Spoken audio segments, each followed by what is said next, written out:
It's become a very good hitter's ballpark, and we'll have another big crowd today, probably in the mid-30,000 range for this final matchup of the weekend series. The Indians have gone 2-1 so far. The ace, Jose Berrios, facing his fellow countryman Frankie Lindor to start the game. Lindor, switch hitter, batting left-handed. Berrios, the right-hander, pumps, fires, and today's first pitch is in there, strike. And we're underway here in Minneapolis. 72 degrees, an ideal day here in Minneapolis under mostly cloudy skies. The wind and next delivery, and it's strike two called. No breeze whatsoever. The big American flag out on the concourse in right field, not moving at all.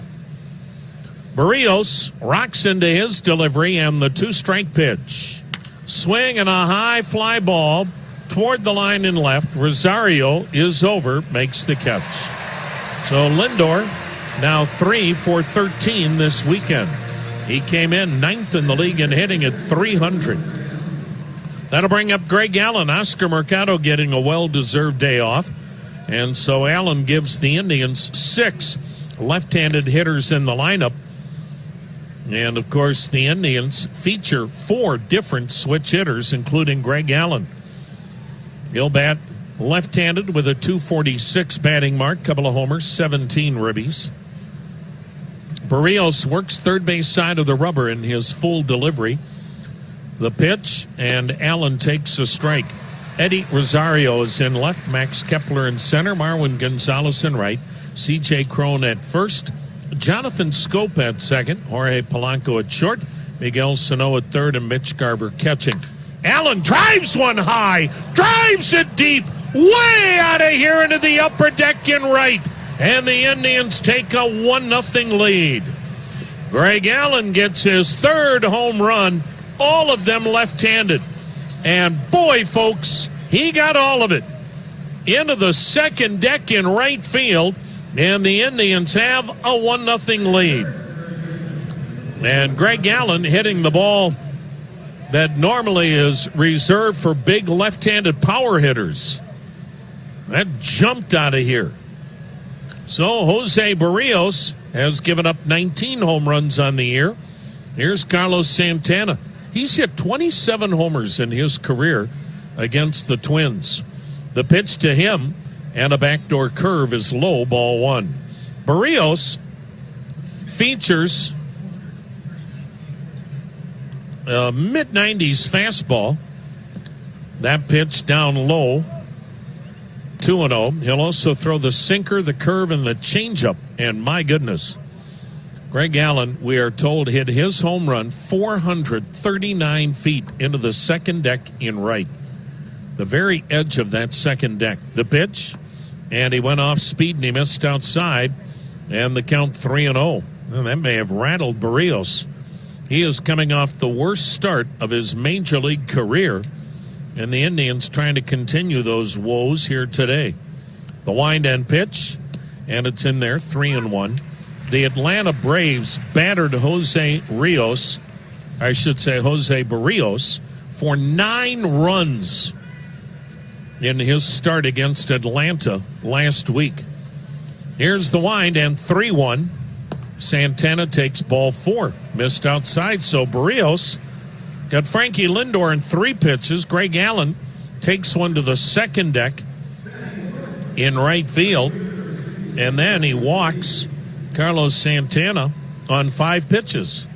So the Indians have a 1-out base runner leading 1-0, and what a weekend this guy has had. Yasiel Puig, 7 for 13 against the Twins this weekend, and he had a home run last night. Berrios faced the Atlanta Braves on Tuesday, and boy, did they take him to the woodshed. 9 runs off of him, and he didn't get out of the 6th inning. The pitch, and it's in there, a strike. Berrios gave up 9 runs on 9 hits. He also walked 4 on Tuesday in a game that the Braves crushed Minnesota, and the worst start of Jose Berrios' major league career. Now the Indians lead 1-0. A one-out base runner in the first. The pitch, and it's over but low, 1-1. Puig hit one into the second deck in left field last night. There are 3 levels of seating in left and left center. It's a triple deck affair out there, double deck affair in right center and part of right field. Now the pitch. Swung on, ripped up the alley in left center. This is a base hit, and it'll scoot to the wall, and it should score Santana. He hits third. He's being waved home. The throw to the plate is cut off, and in with an RBI double is Puig as Santana scores from first. And the big weekend for Yasiel Puig continues, and the Indians have jumped on Barrios for 2 runs here in the first inning, and there's still only 1 out, and now Puig is at second base. Yasiel Puig is now 8 for 14 this weekend. That's his 3rd RBI this weekend. And here's Jose Ramirez. He's had a good weekend, going 5 for 11 with 4 RBIs. Switch hitting third baseman will bat left-handed. Twins put 3 on the right side of the infield. And Ramirez takes a backdoor breaking ball that stays outside, ball 1. Jose Barrios, in his other 3 starts against the Indians this year, dominated the Tribe. But off to a rocky start here this afternoon. The pitch, and it's on the inside corner, a strike, and the count 1-1. Puig faced the Minnesota Twins this weekend as a Cleveland Indian.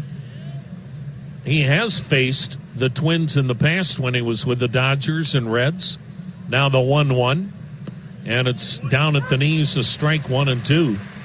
Not certain the Twins knew how much better Puig would make this Indians offense, and what a weekend. 8 for 14. He's at second with the RBI double, his 19th double and 67th RBI. Now Ramirez in the hole, a ball and 2 strikes. 2-0 Indians, first inning, 1 out. Barrios is ready in the pitch to Ramirez.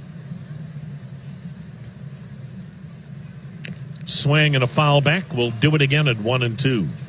Jose Ramirez. His last 9 games, Jose Ramirez has 9 extra base hits. He has 2 homers and 7 doubles in his last 9 games, batting .394. He just had a good whack at that Barrios offering. Jose Barrios kind of following the lead that has been going on for about a week now. Twin starters digging an early hole. Here's the set and pitch, and it's strike 3 called. He took a fastball right down the middle. Wow. And there's no arguing whether that's a ball or a strike. Ramirez was guessing wrong. First strikeout for Barrios. 2 down in the first inning, and here's Jason Kipnis. Kipnis 3 for 10 this weekend with 3 RBIs. So the Indians lead 2-0. Runner at second, 2 down. The Twins before last night had lost 4 in a row in which their starters had an ERA of 11.5. The pitch, and it's a curveball strike. Then Jake Odorizzi kind of settled everything down with the outing he gave the Twins, but it's right back to the Twins trying to dig themselves out of an early hole. 2-0 Indians. Puig at second. 2 down in the first. Kipnis now batting .259, 11 homers, 55 RBIs. The set. The look back. The pitch. Kipnis pops it up. Third baseman Miguel Sano is into shallow left, and he'll make the catch. So, AM 1100. Third major league start for Aaron Savali, 24 years of age, 6'1", 210. He works with a 2-0 lead. Max Kepler leads it off. The wind and the pitch, and Kepler pops up the first pitch. Frankie Lindor behind second. The Indian shortstop squeezing it, 1 down. The Twins are really aggressive. They really swing early in the count. They're looking to do damage, and why not?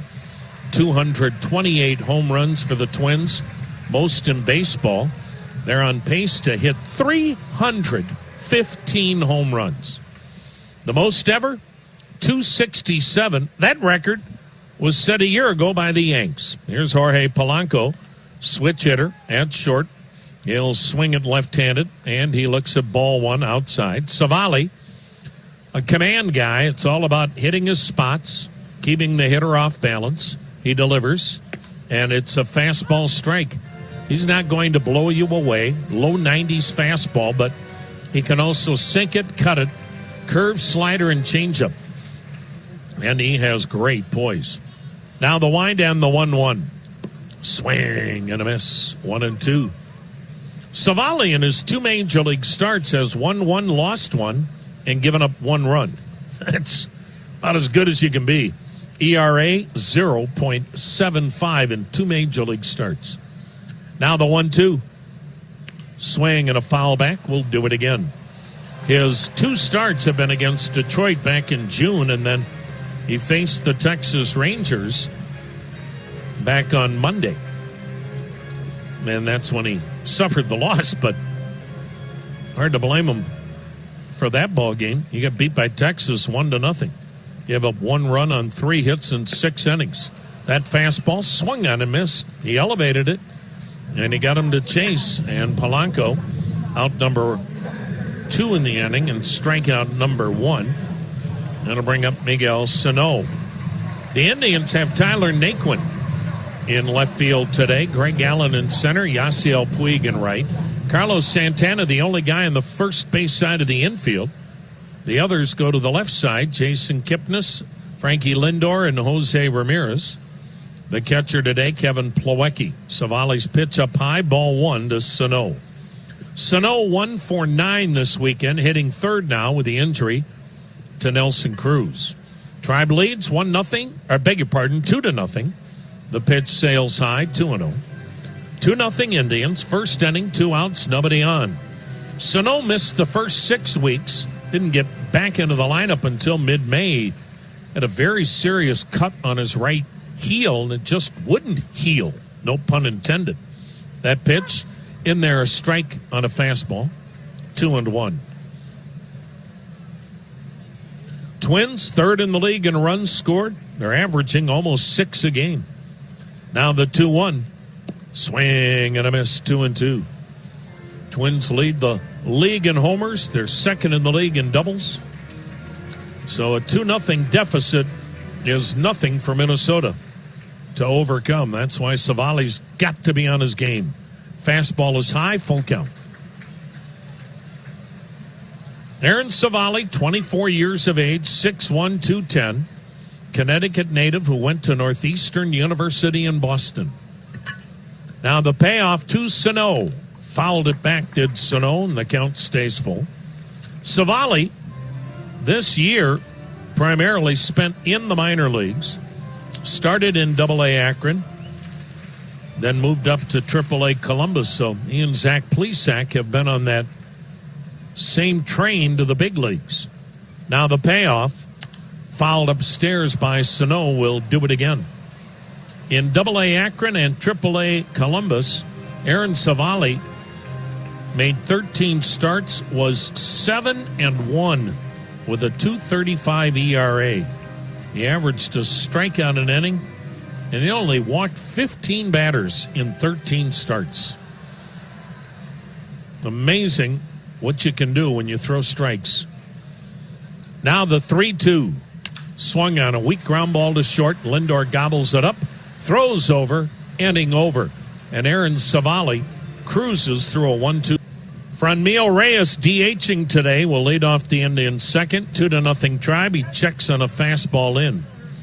Reyes batting .241, 27 bombs, 49 RBIs, but most of that damage done with San Diego. He has scuffled, trying to do too much with the Tribe.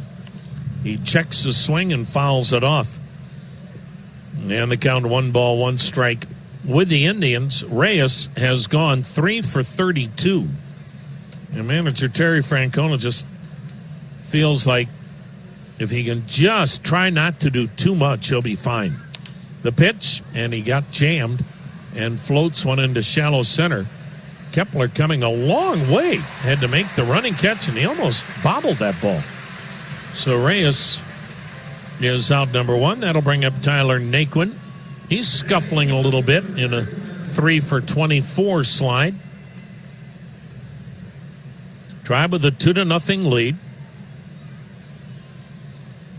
Let's see if you remember down through the years, Terry Francona says the key is not who scores first, the key is who scores second.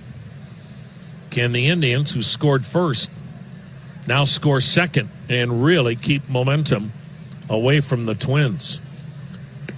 Naquin takes, it's up and in a ball. So many times you'll see a team score first, and that might be the last time they score for 5-6 innings. So Barrios trying to do just that to the Tribe.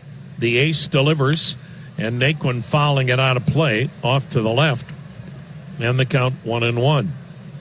Tyler Naquin's batting .284. He's gone deep 10 times. He's knocked in 32. Has had a really solid all-around year. He's also second in the American League. He has thrown out 9 base runners. Barrios' pitch, cued foul third base side. Down the line, it stays foul before Sano gets on top of it. And the count, a ball and 2 strikes. Here are Jose Barrios' season numbers, and it's been a good season. And, of course, he was on that American League All-Star team again, but Barrios is 10-6. So he's had a really good year. His earned run average, 7th in the league at .324, and it obviously jumped up from the 2s to the low 3s after the 9 runs he allowed Tuesday night against Atlanta. This is his 24th start. Doesn't have a complete game. Naquin sends the next ball to deep left center. On the run is Kepler in front of the warning track. The center fielder hauls it down. Naquin is out number 2. Here's catcher Kevin Plawecki. 2-0 Indians. Barrios averages 6 innings per start. He's averaging 9 strikeouts and 2 walks per 9 innings. Now, he has given up 19 homers, but this day and age, that's kind of the norm. Kevin Plawecki, a .214 hitter, couple of homers, 12 ribbies. He'll bat with the bases emptied, 2 down. Second inning, 2-0 Tribe. Twins put 3 on the left side of the infield, and Plawecki takes one in the dirt. Toyota 4Runner is ready for anything, anytime, anywhere. Legendary off-road capabilities, aggressive design, latest technology. Now the 1-0, and it's a strike. For all Toyota offers, go to buyatoyota.com. Plawecki's got some big-time power. Just not playing much with the year Perez has had. The pitch, swung on, banged sharply on the ground to third. Sano will handle it, and what a cannon he's got throwing across. Cleveland's News, Talk, and Sports on WTAM 1100 can now be heard on 106.9 FM. Aaron Savali is working with a 2-0 lead as we go to the home half of inning number 2 here in front of another big crowd in downtown Minneapolis. Well, this series has been highly anticipated by Twins fans. They've kind of been like Butch Cassidy and the Sundance Kid. They're always looking over their shoulder and wondering who those guys are that keep chasing down their beloved Twins. Hopefully it doesn't end up in Bolivia. But first ball swinging, Eddie Rosario fouls it off to the right, strike 1. Never played a World Series in Bolivia, but it wouldn't be a great place for the season to end. Season ticket holders might have a hard time attending. Twins fans are having a hard time now enjoying the summer. Yes. They had an 11.5 game lead. Here's the wind and the pitch. Rosario backs away. It's low 1-1. But look, your club, Minnesota, was 40-18 after play ended June 3rd. That pitch down and in, 2-1. No one's going to keep up that pace. What the Twins or their fans didn't expect, the Indians would play even at a better pace. The pitch, and it's low, 3-1. In that 58-game span, the Twins were 40-18. The Indians, after last night, their last 58 games, the Indians are 41-17. One game better than the Twins' incredible start.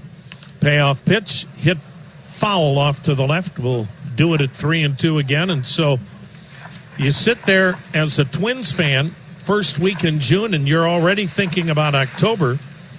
There's too much baseball left. There's 4 months left. And suddenly, an 11.5 game lead was down to 0. Payoff pitch. Swung on line, deep right field. Puig is going to play the carom off the wall. Puig will that cannon, throws to second. Rosario slides in with a double. His 17th. That ball hit low off the wall in right.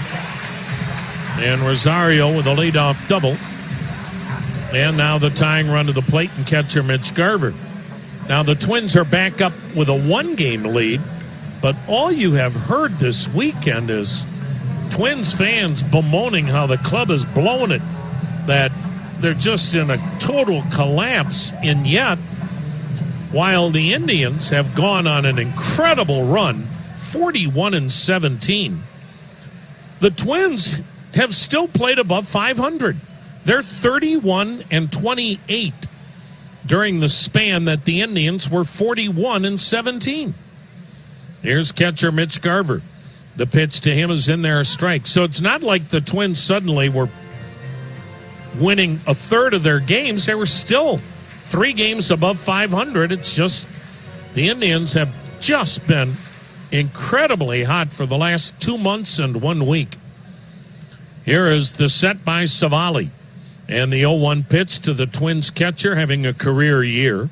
And it's a little bit high, ball 1-1. Garver had 7 homers last year in his first full year in the big leagues. He has 21 this year, batting .273, 47 RBIs. 2-0 Indians, Twins with a runner on, nobody out, second inning. That runner at second, Rosario, looks like he wants to steal third. The pitch, hit foul into the lower deck right side, and the count 1-2. Tom, to your point about the Twins fans, I thought it was interesting after the game last night. Jake Odorizzi, he called him out a little bit. He said, look at what happened before this season with your baseball team. That's not us. This is a good team. There's plenty of time left. We can play good baseball as they did last night and enjoy it. There's the set by Aaron Savali and the 1-2. Down and away, 2-2. Yeah, and it's not like the Twins have had good teams or good starts and then folded. They just have not been very good, really. 2 years ago, they got into the wild card game, got beat. But they haven't been in a best-of-5 series since 2010. Now the 2-2 pitch. Time called. Twins would have been better off being a 500 team for 2 months like the Indians were, and then going on the spurt, and everybody would be in la-la land here in Minneapolis. Instead, they're kind of waiting for the other shoe to drop, and that's not the way you enjoy a season. That's why it's a 6-month season. It's like that roller coaster ride, whichever one you love at Cedar Point. The pitch swung on, hit pretty well to right. Puig's going back. He's on the track, over the shoulder catch is made, turns, fires to third. He got it there on a couple of bounces, but also tagging and getting in safely was Eddie Rosario. So good at bat for Garver. Hits it to the track in right, and that moves the runner up. And now the Indians, leading 2-0, will play the infield back. Luis Arraez, the rookie, is DHing today. What a rookie. This is a kid that this year, Luis Arraez, was doing what he always does, and that's hit the bejeebers out of the baseball. The pitch, down and in, a ball. And then this year, Luis Arraez gets the call, and what he's done in the minors has been no fluke. He's done the same thing here on the big league level. Here's the pitch, and it's in there. Terry Francona feels like this kid is going to win a batting title in the not too distant future. Hard to argue with that. Guy never strikes out. He walks more than he strikes out. The pitch. He drives one to deep right. Puig will make the catch shoulder high. Tagging and coming home Rosario. Throw to the plate. Got there, but late. And sliding in is Rosario. Boy, Puig's got an arm. But good situational baseball by the Twins. Leadoff double, get him over, get him in. And Arise with his 14th RBI on a sac fly as he lines out to fairly deep right. 2 down for C.J. Cron. Cron batting .260, 19 bombs, 59 RBIs. Minnesota had a great run under Ron Gardenhire, but it's been a while. Here's the wind and the pitch, and it's swung on a one-hopper to short. Lindor backs up into shallow left. A 3-hopper to first, juggled and grabbed by Santana. Lindor nonchalanted that throw. TAM 1100. Tribe 2, Twins 1. Third inning, second time through the order. Frankie Lindor led off the game and flied out. He'll bat left-handed. Jose Barrios misses low for ball 1. This is the Liberty Ford Grand Slam giveaway inning. Today's contestant is Laurel Dugan of Hubbard. The 1-0, and it's in there a strike. If the Indians hit a grand slam here in the third, Laurel Dugan of Hubbard wins the Ford Mustang convertible from Liberty Ford. Sign up, libertyford.com. Lindor bangs one toward third inside the bag fair. Rolls down into foul territory, kicks off the sidewall, caroms back into left field, and a stand-up double for Lindor and a really good piece of hitting. He just shot that the other way inside the bag at third, and Lindor has his 27th double and his 4th hit in the series. And the Indians leading 2-1 are again threatening. Here's Greg Allen. He hit a second deck homer to right. 439 feet in the first inning. His third home run of the year. Twins pinch in at the corners. They're now looking for the sac bunt. Here's the set. And the pitch. And he bunts one towards the catcher, and it's grabbed and thrown to third. Lindor's out, but it's called a foul ball. Well, Rocco Baldelli's going to argue that one. He bunted that one right at the plate, and it popped up, and Garver caught it in front of the plate, threw to third. And Adrian Johnson's hearing it from the Twins' first base dugout.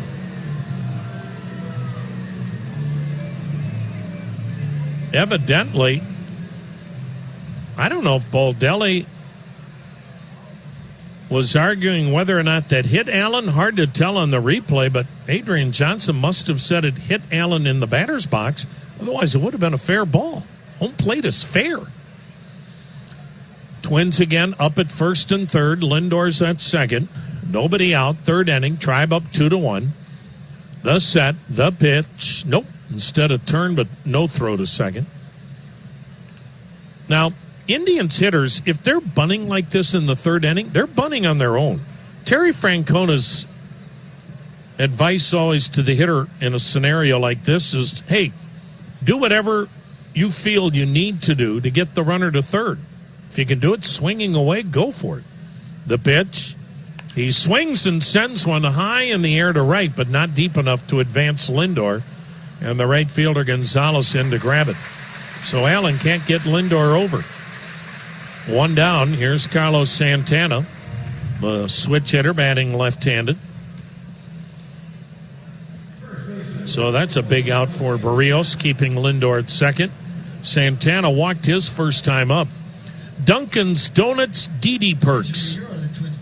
You'll get a medium ice or hot coffee every Monday for just $1 during the Indian season. Sign up for those DD Perks. Show your fandom every Monday. Tribe with a 2-1 lead. Lindor at second, one out in the third. Twins put 3 between first and second on the infield. Sano playing the normal third. So a lot of room on that left side for Santana to shoot for. The pitch. And he went fastball away for a strike. Boy. Now Barrios' velocity is down again. He's not had that mid-90s velocity in recent starts. And today he's been primarily 90, 91 miles an hour. Twins maintain he's healthy, but that's a significant drop in velo. Here's the set. Here's the pitch. Swing and a foul upstairs. 90 miles again on a four-seam fastball. He's not throwing sinkers. Those are four-seamers that are normally mid-90s. Nothing into the count on Santana.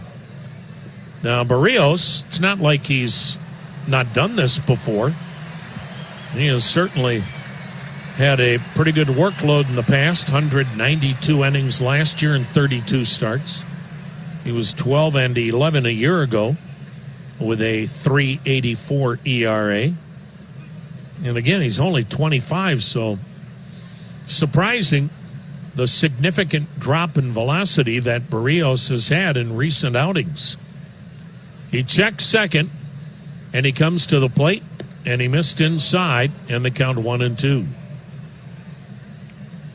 Well, let's see if the Indians can start getting some clutch hits. Last night, the Tribe got beat 4-1, primarily because they were 1 for 12 when they batted with a runner in scoring position. Today, with a runner in scoring position, the Indians are 0 for 3. Now the 1-2 to Santana. Runner in scoring position at second is Lindor. He's creeping off the pitch.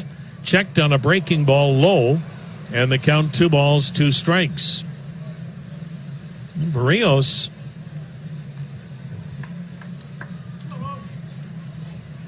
just doesn't look like the same guy that we have seen in the past. And by the past, I mean even his other 3 starts against the Indians this year, in which he's 2-0 with a 1.93 ERA against the Indians this year. Now he's ready, and the 2-2. Down and in, he almost hit him, and that fastball almost acted like a cut fastball. And now the count is full on Santana. So the Indians are really making Barrios work. Barrios, so far in this game, has only thrown 3 changeups. That's normally a pretty good pitch for him. He's also only thrown 8 curveballs so far out of his 40 pitches. Now the payoff. Swung on a bouncing ball on the left side of the infield. Diving attempt by Polanco. Can't get it. Base hit into left center. Lindor scores. And the shift burns the Twins. Tribe leading it 3-1. Carlos Santana didn't hit it hard, but a perfectly placed chopper where the shortstop would normally be. And it bounces into left center. And Santana has his 66th RBI. And the Indians have a 3-1 lead here in inning number 3. And still only 1 out. And the runner now at first for Yasiel Puig, who smoked an RBI double to left center his first time up. And the Indians have Barrios on the ropes early. And that for the Indians was finally that hit with men in scoring position they've been missing. Although basically the pitch, a strike, that was not a good hit. It was just perfectly placed when you have 3 guys on the right side of the infield. Indians with a 3-1 lead, runner on. 1 out, 3rd inning. Righty-righty matchup, the pitch. Down and in, he missed with a fastball. And the count 1-1. Yasiel Puig has only faced Barrios 3 times, and he's 3 for 3. And that includes the RBI double in the first. The pitch. Swings and bounces it toward third, foul. The count 1-2. Whether you're shipping from Cleveland or through Cleveland, choose Global Transport, Northeast Ohio's preferred provider for transportation and logistics management.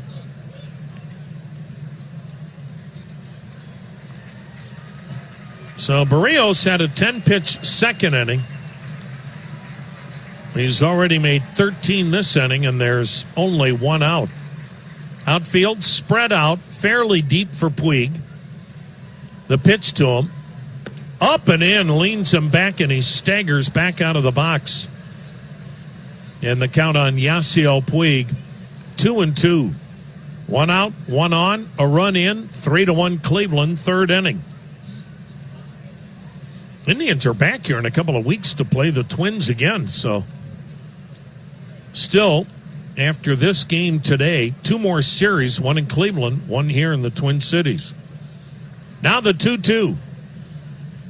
Swung on, ripped up the middle, caught by second by Scope. The second baseman catches the Puig liner. Santana back to first, 2 down. The Indians will be back here the first full weekend in September, and then the Twins make their last visit to Cleveland the middle weekend in September. So the Indians, with a 3-1 lead, have a runner at first in Santana, 2 down. Jose Ramirez struck out his first time up. Switch hitter batting left-handed. Shift to the right side of the infield. The pitch. And he went back door and he caught the corner. A strike.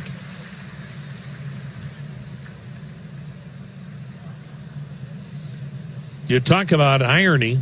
And you talk about the kind of season the Twins have had. And it's been magical in so many ways.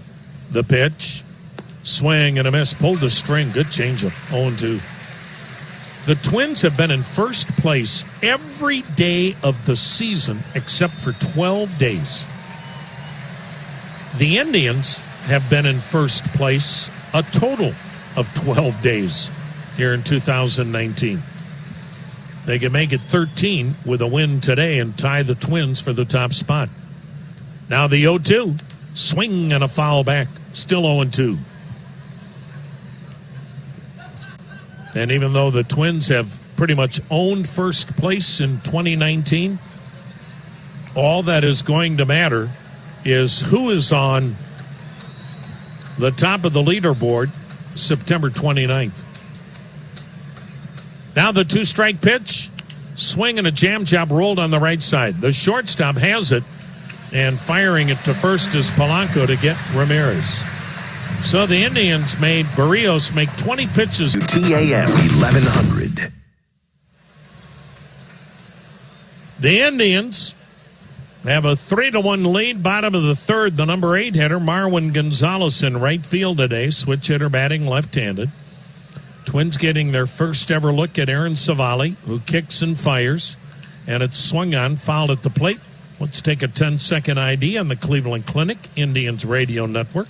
News updates at the top and bottom of the hour. When you need to know on Twitter. And breaking news when it happens. This is News Radio WTAM 1100, Cleveland. Tribe 3, Twins 1, bottom of the third. The next pitch waved at. Good changeup, 0-2. Tom Hamilton and Jim Rosenhaus with you, joined by the best in the business, Brian Motze at Command Center. And the guy with a better voice than any broadcaster in America, Wayne Sully. He shouldn't be engineering. He had to be doing this game. Sounds like Moses coming down from the mountains with the tablets. I think he'd be doing NFL films on the frozen tundra. Hard for him to do that on the deck of his yacht. The pitch swung on, a weak ground ball headed to the second baseman. Kipnis throws out Marwin Gonzalez. Wayne is the only engineer that we know of in America that spends almost all of his time on the St. Croix River on his yacht. We kid Wayne. Okay, it's not a yacht, but it's a big boat. It's, 42 feet, Wayne? So Wayne's boat is worth more than a lot of people's homes. Here's Jonathan Scope, the second baseman, lines a base hit to center. Scope having a nice bounce-back year, but he's not playing much with the arrival of Luis Arraez. Top of the order now, Max Kepler popped up his first time up. We'll see how the Twins are second time through the order. Wayne's boat is so big and so nice, he doesn't let you fish off of it. You have a boat and you can't fish off of it. It's so nice he won't invite us over. No. He doesn't want to get him all messed up. Keeps telling his wife to change the combination on the liquor cabinet. The Yahoos are coming from Cleveland. Max Kepler will bat. The Indians put 3 on the right side of the infield. 3-1 Tribe. Kepler takes off speed, up and away, ball 1. Well, it's a Sugardale Dollar Dog night. Wayne allows those on the deck of his yacht. It'll be Tuesday night when the Indians take on Boston. Tickets at Indians.com or use the ballpark app. Now the target on the inside corner and the pitch misses in 2-0. Of course, when you're in Minnesota, the people here eat walleye like it's one of the main food groups in your diet. It's not? They think it is up here. And they've got some of the best walleye fish fries in America. Here's the set and the 2-0. Kepler takes way high, ball 3, 3-0. It's not called the land of 10,000 lakes for no reason. And they do have so many lakes throughout the state. And this is the time of the year that so many people are on them. It's a hardy group up here based on the winters. We talk about Cleveland winters, the pitch, and it's in there 3-1. A lot tougher to be in a winter in Minnesota. You get a lot more sunshine, but with that sunshine comes 25 degrees below zero. So at least when you're freezing, you can see your shadow. Here is the set by Aaron Savali and the 3-1, and it's in there, strike full count. Cleveland actually now gets more snow than like the Twin Cities, but boy, they get some bitter, cold, windy days up here. But folks up here, they don't mind it. They're so used to it, they don't stay cooped up. They're out skiing or snowmobiling or ice fishing or just in the shanty drinking. Here's the payoff pitch to Kepler. Swing and a miss. Moved a fastball up and in.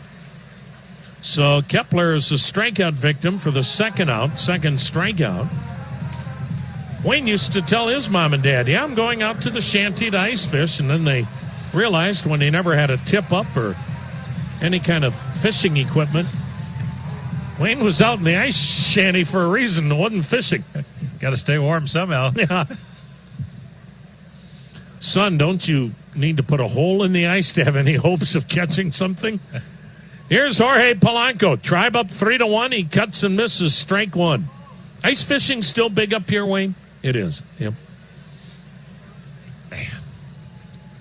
I mean, fishing's fun, but to sit out in the cold. Well, it's a lot more sophisticated than when we were kids. Yeah. I mean, they're not drilling with those hand augers anymore. There's a strike in there. They drill through the ice and sometimes to the center of the earth. That's how powerful those things are. With a computerized fish finder. Well, they do. You're right. Takes the fun out of it, doesn't it? Well, it's not a lot of fun for the fish. Now the 0-2. Swinging a long drive to right, but he got out in front of it, hooked it foul. 3-1, Indians lead. Twins batting with a runner on, 2 down in the third. But one of the advantages up here with the bitterly cold winters is that when you do ice fish, and if you don't have room in the freezer, you just throw the fish in the back seat of the car and freeze it that way. Here's the 2-strike pitch. Up and in, 1-2. It's one way to get out of the carpool. Yeah. Hey, you just went ice fishing. Hop in the back. Can you imagine being a Lyft or Uber driver who just got back from ice fishing? Why is this guy always available? Here's the set, Savali's pitch. Swing and a pop foul back and out of play. Good at bat for Polanco. Struck out his first time up. 3-1 Indians. 1-2 count. 2 outs, runner on. Third inning. Cloud cover has stayed intact. We haven't seen any sunshine. 72 degrees. Very seldom do you come to Minneapolis August 11th and get 72 degrees. Usually a lot more humid and a lot hotter. Now the 1-2. Strike 3 called. Great curveball. Just locked him up.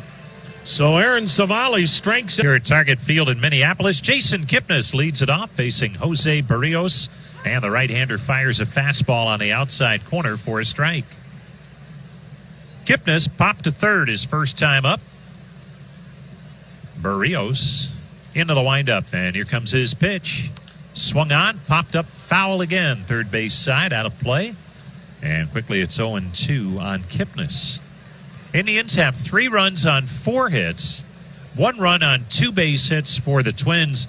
Both teams playing errorless baseball.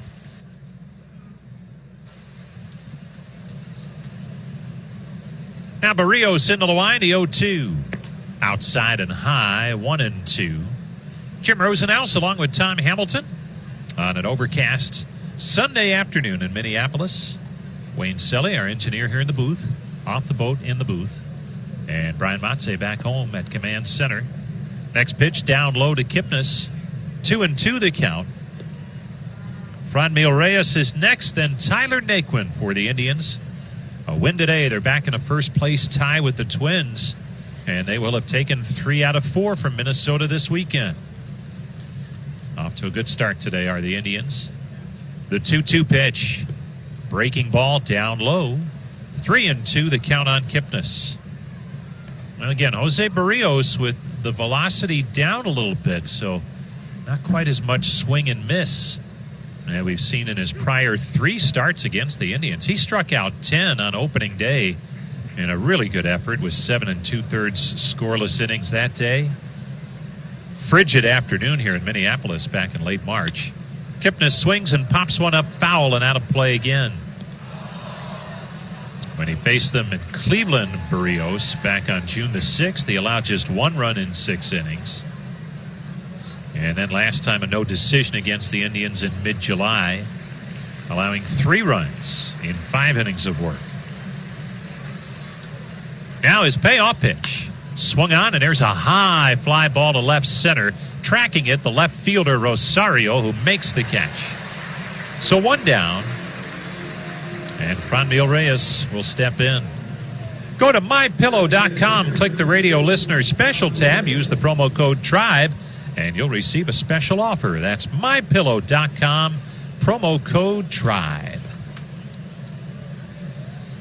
Here's Reyes, the DH. Big right-handed hitter who flied to center his first time up.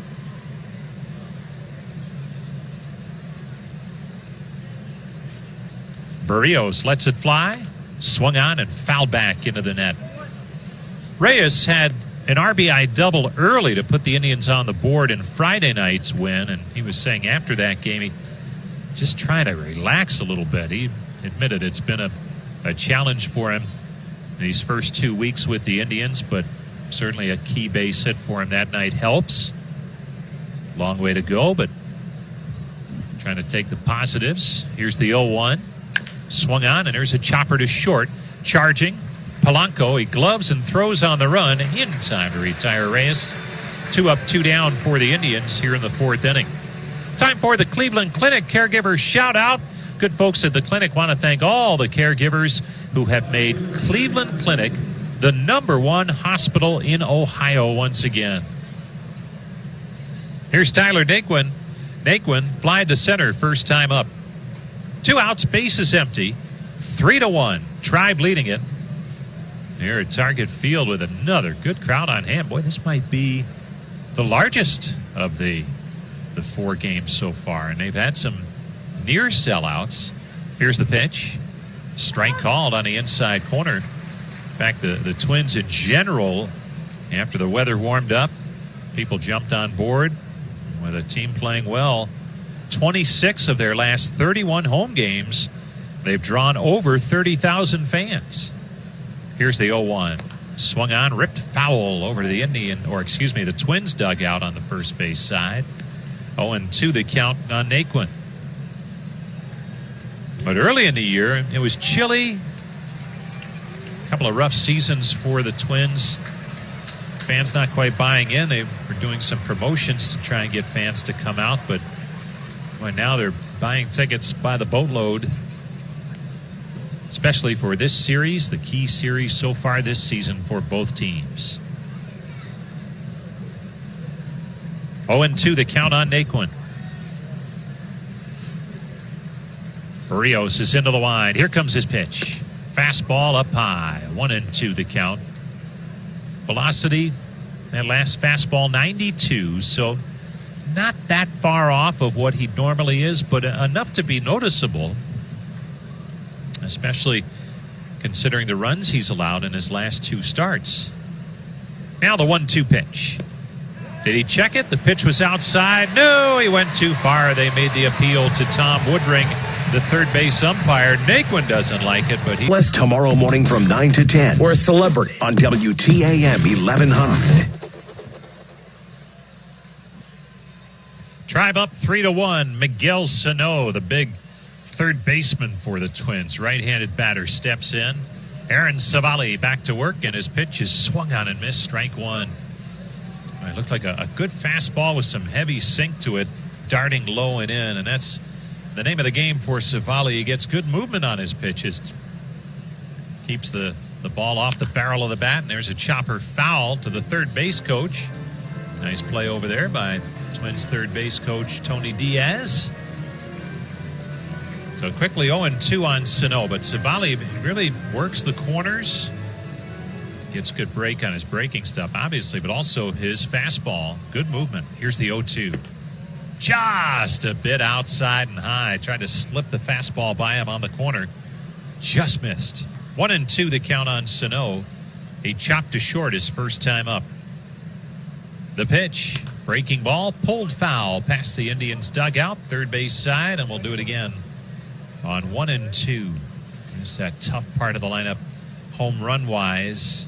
Sano, Rosario, then Garver. Sano with 20 after the slow start. Here's the 1-2. Just a bit low. 2-2 the count. Kevin Plawecki back there today trying to frame that one. Couldn't quite get the call from Adrian Johnson. Now the 2-2 from Savali, and as he's into his windup, he'll have to wait. Sano asked for time. It was granted.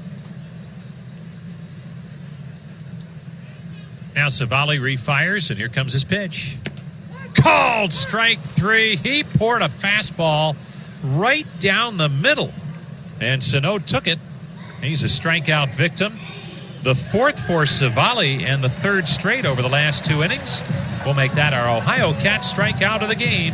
Ohio Cat, your authorized Caterpillar equipment dealer.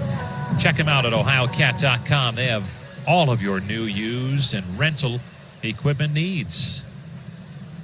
So 1 away, and here's Eddie Rosario, who doubled his first time up. The pitch to him. Swung on, pulled foul outside of first base. Rosario with that double leading off the 2nd inning, and he later scored on Luis Arraez's sacrifice fly. That's the Twins' run. The Indians lead this game by a score of 3-1. Here's the pitch, and Rosario swings and skies it to left. Near the line, cruises Naquin. He's under it, and he makes the catch. 2 up, 2 down for Aaron Savali and the Indians here in the 4th. Mitch Garver will step in to face Savali. Garver is 0 for 1. Fly to right first time up. Visit your Northern Ohio Buick and GMC dealers. They still have exceptional offers on all 2019 models. So here's Garver with 2 down, bases empty. Indians struck early in this one. Greg Allen with a first inning home run. Yasiel Puig with an RBI double in that first inning. And they added another run on a Santana RBI single in the 3rd. The pitch to Garver, breaking ball low and away. Boy, Savali has been a pleasure to watch in his 3 starts. He works quickly, not a whole lot of base runners, not a whole lot of hard contact either by the opposition. He's into the wind. Here's his 1-0. Swung on, line drive to left. On comes Naquin, makes a tumbling attempt, and he made the catch as he hit the deck. The glove outstretched in front of him, and he hauled it in for the out. Nice play by Naquin, retires the side, and the Twins go in order in the 4th. We've played 4 in Minneapolis. He's on WTAM 1100.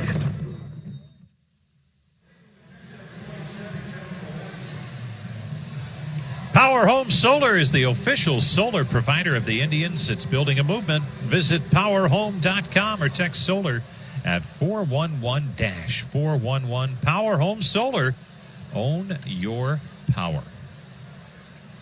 Kevin Plawecki, the batter. Plawecki bounced to third his first time up. Indians leading 3-1 as Jose Barrios goes back to work for the Twins. And he leaves a pitch down low for ball one. We're in the top half of the fifth inning on a cloudy day for baseball in the Twin Cities. Now the 1-0 from Barrios. Swung on, popped up, foul and out of play off to the right side. The lights are on here at Target Field with the heavy overcast. They say no showers, though, so we'll keep our fingers crossed on that after a dreary night last night. A almost 2-hour rain delay and then some rain during the game. Now the 1-1. There's a strike on the outside corner. Change up that time. And Plawecki's in the hole 1-2. Number 9 hitter with Francisco Lindor waiting on deck. Now the 1-2 pitch. Breaking ball down low. 2-2 the count.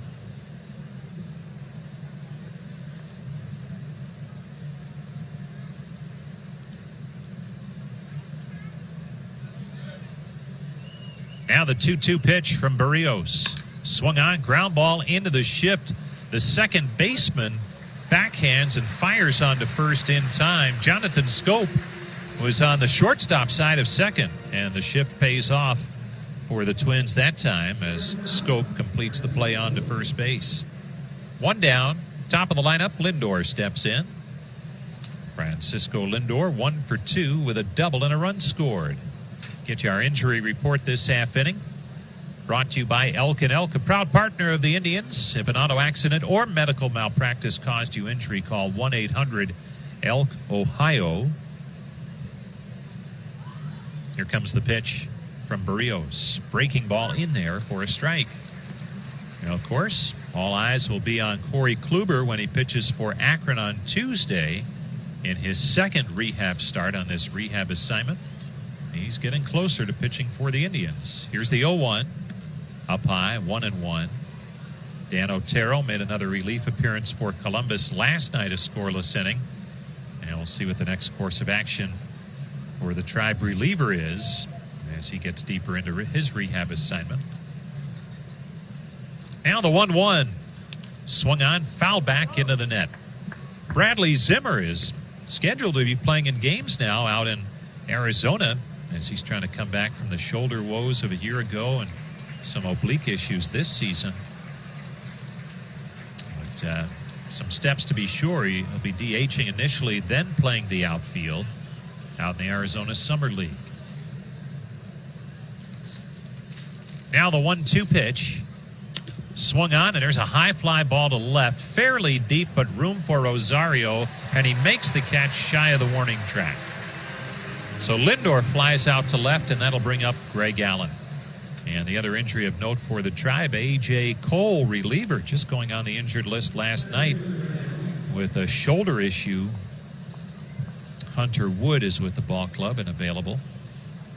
The MLB Ballpark app completes your next visit to Progressive Field. Get that Ballpark app. You can buy and manage your game tickets. That's the big key. And they have special check-in offers at the ballpark, too. Download the MLB Ballpark app today. Here's Greg Allen. Pitch to him on the outside corner for a strike. Allen homered to get it started for the Indians today. A solo shot in the first inning. His third on the season. Here's the 0-1. Swing and a miss. 0-2 the count on Allen. Indians now lead it by a score of 3-1 in this fifth inning. They're batting with 2 down and the base is empty. Jose Barrios trying to get into a rhythm here. The 0-2 down low, 1-2. Trying to make it back-to-back 3 up, 3 down innings. At this point, he's set down 7 straight. And he has Allen 1-2. Allen, switch hitter, left side. Now Barrios is ready. He's into the windup, and here comes his pitch. Swung on, popped him up. Left center. Kepler circling. Rosario coming over. It's Kepler, the center fielder, who makes the catch. And the Indians go on Cooper. Cleveland's news, talk, and sports on WTAM 1100 can now be heard on 106.9 FM.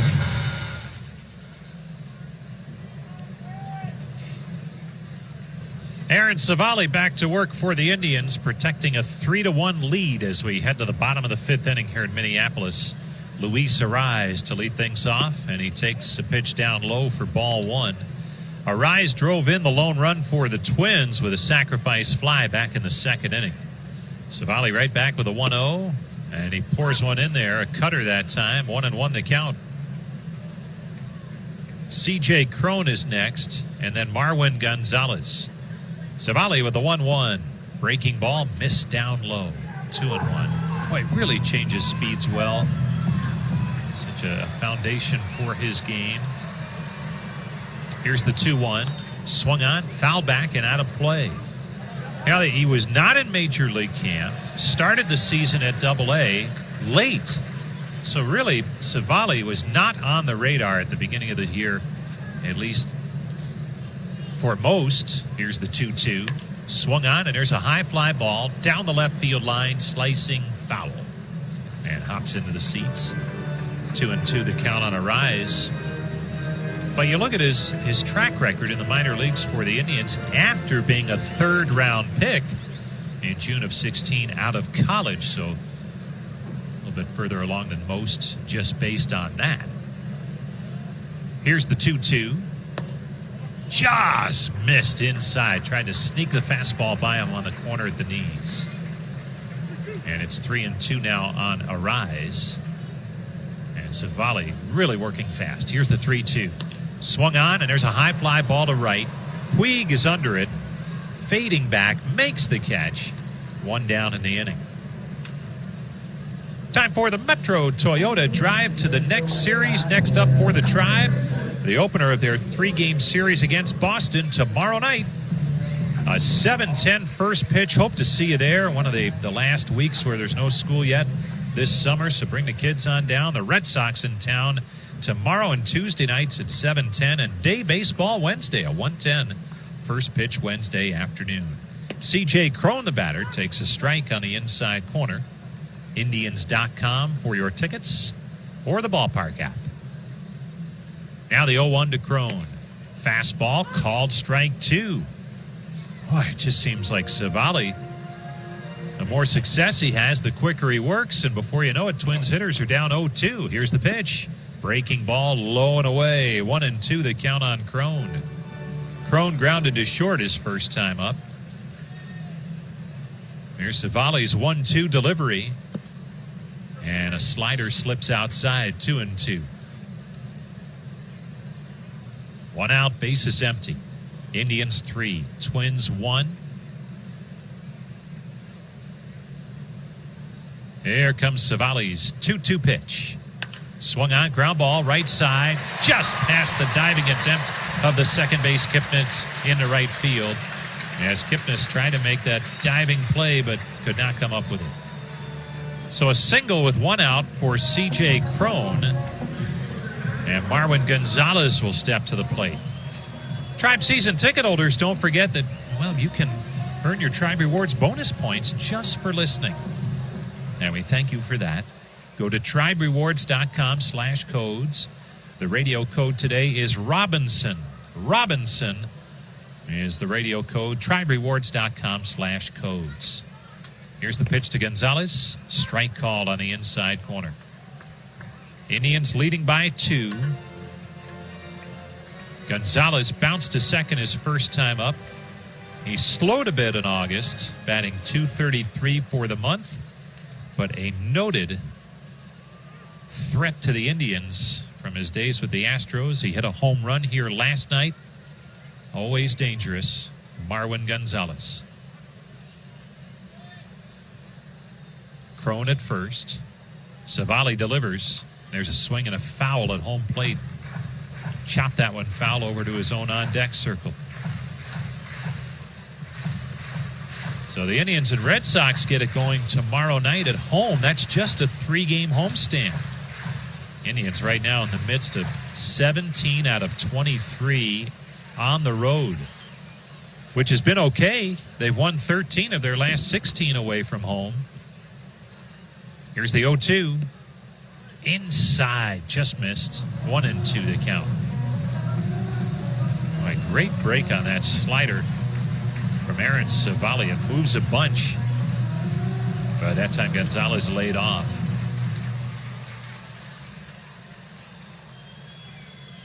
Thrown at first. Civale checks him over there. Now the pitch. Fastball up high. 2-2. It's the other thing Civale does. He moves eye levels on hitters, works up in the zone, then down. He was saying yesterday, hasn't tried to do anything more than what was working in the minor leagues, which sounds simple and easy to do, but it's not. You see it a lot where pitchers and hitters try and do too much when they get here. As there's a swing and a line drive to left. Long run, Naquin, and he can't get to it. He cuts it off near the line. Crone holds at second as Gonzalez is aboard with an opposite field single. And now the Twins have something bubbling here in the fifth with runners at first and second and one down.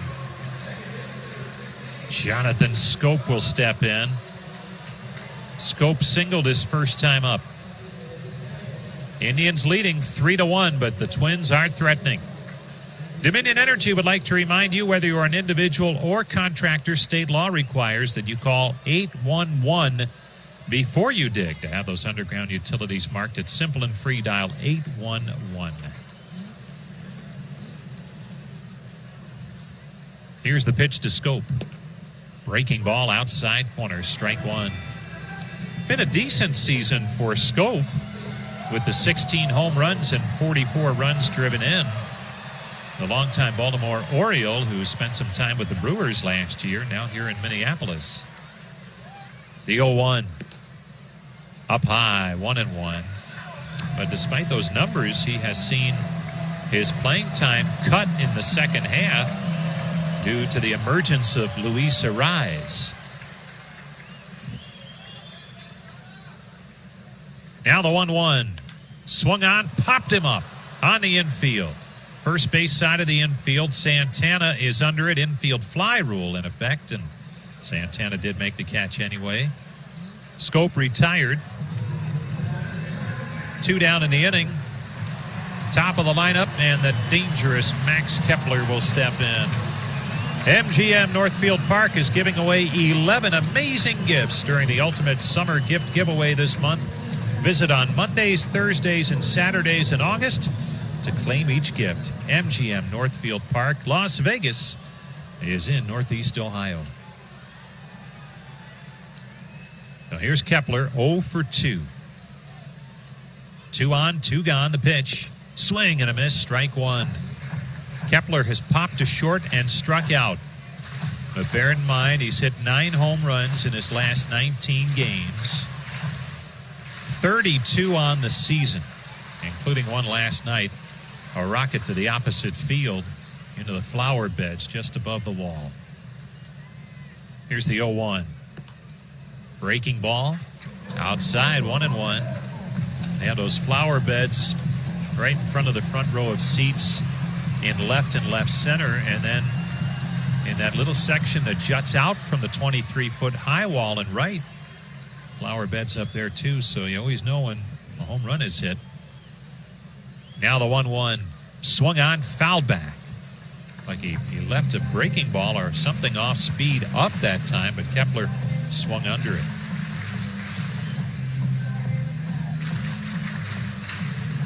Indians 3, Twins 1. Tribe came in a game back of Minnesota in the standings after Minnesota was a winner last night. Tribe has taken 2 of the first 3 in this series. Now the 1-2. Just missed inside. Boy, when Civale misses, he doesn't miss by much. He's right around home plate, and over time, that may buy him a call or two from the home plate umpire, as they'll get to know that he's right around the plate with just about everything. Here's his 2-2. Swung on, foul back and out of play. Just below our location behind home plate on the second level of Target Field. And was coming in hot. Some kids down there who are thinking, well, you know, that's good we didn't get in front of that. Let the grown-ups handle that. 2-2 the count. Here it comes. Swing and a miss, strike three. Got him with the off speed. He may have foul-tipped it. Plawecki hung on anyway, and the side is retired. 3 Twins, 1. 5 in the books. And for the Indians, the 3-hole hitter, Carlos Santana, batting left-handed. Jose Barrios' pitch, and it's in there, curveball strike. Hi again, everybody. Tom Hamilton back with you, along with Jim Rosenhaus. Cloudy day here in Minneapolis. The pitch. Inside, missed with the curve, 1-1. 72 degrees. We haven't had any sunshine. Cloud cover has prevailed all day long. Now the young right-hander pumps and delivers, and he got it in there, a strike, 1-2. Santana walked and scored in the first, RBI single in the third. The Indians have never trailed. They led 2-0 after 1 inning. Shift to the right, the pitch. High, 2-2. Greg Allen hit a bomb to the second deck in right in the first inning after Santana walked. Yasiel Puig doubled him home. That put the Tribe up 2-0. So far, Savali's made it stand up. Pitch inside, full count. Indians' third run came in the third. Frankie Lindor doubled and Carlos Santana singled him home. Twins' only run, Eddie Rosario doubled in the second, and Luis Arraez eventually got him home with a sac fly. Now the payoff, swing and a foul at the plate. We'll do it again. So Aaron Savali in his third major league start has outpitched the All-Star Jose Barrios. And that's your Northern Ohio Ford dealers game summary. Ford, America's best-selling brand. Now the payoff, swing and a miss, changed him up, and he got him. So Barrios gets his third strikeout, getting Santana. Here's Yasiel Puig, RBI double and a lineout. What a weekend for Puig. 8 for 15 this weekend. Yasiel Puig now, in 11 games with the Indians, has hit over 380.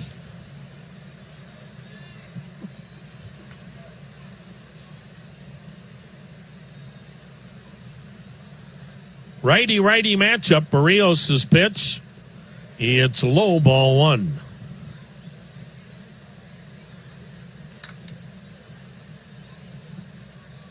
Tribe 3 runs, 4 hits. Twins 1 run, 4 hits. Puig taking all the way. Dips low, 2-0.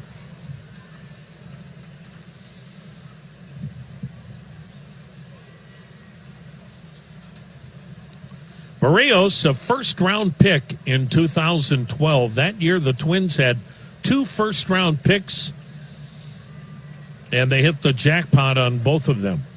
Now the 2-0, that's the strike, 2-1. They made Byron Buxton their first pick in the 2012 draft. He was number 2 overall. And then later in the first round, they grabbed Barrios.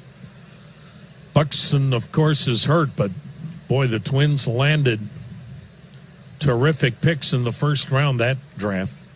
Puig taps one foul, third base side, 2-2.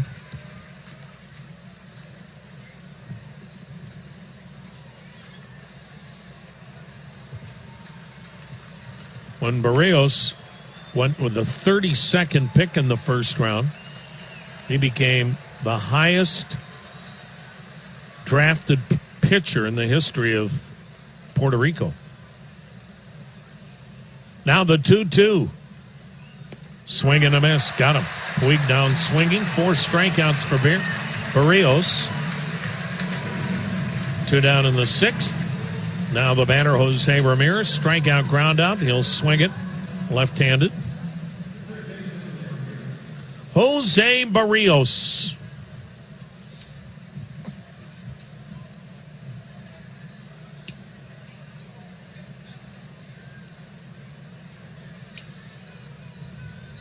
The 25-year-old right-hander kicks and delivers, and he misses outside with a changeup. Barrios trying to join Johan Santana and Bert Blyleven in Twins history. That pitch, curveball, strike to even the count.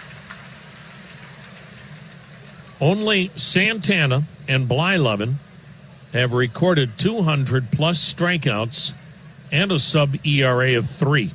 The pitch swung on a weak ground ball by the mound. Charged on the right side by the shortstop, Polanco, who throws out Ramirez.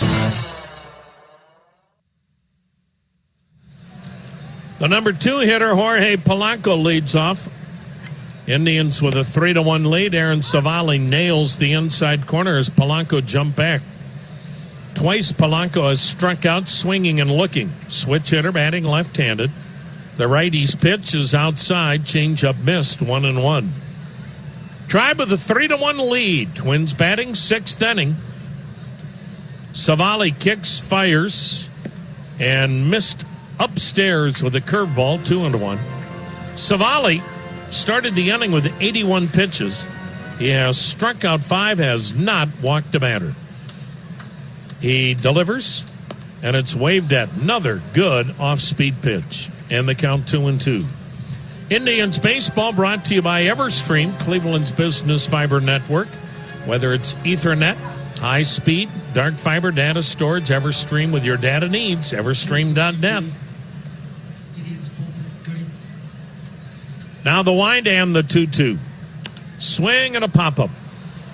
On the left side of the infield, Frankie Lindor, the shortstop, takes control. Polanco's out, number 1. Right-hander Nick Goody is up in the Indians' pen. The Indians trying to come into Minneapolis, take 3 out of 4. The Indians started this series 2 games out of first. If the Indians win today, it's a dead heat. Miguel Sano has grounded out, struck out. Long way to go in this ball game. Tribe 3, Twins 1, bottom of the 6th. Especially the way the Twins can light up a scoreboard.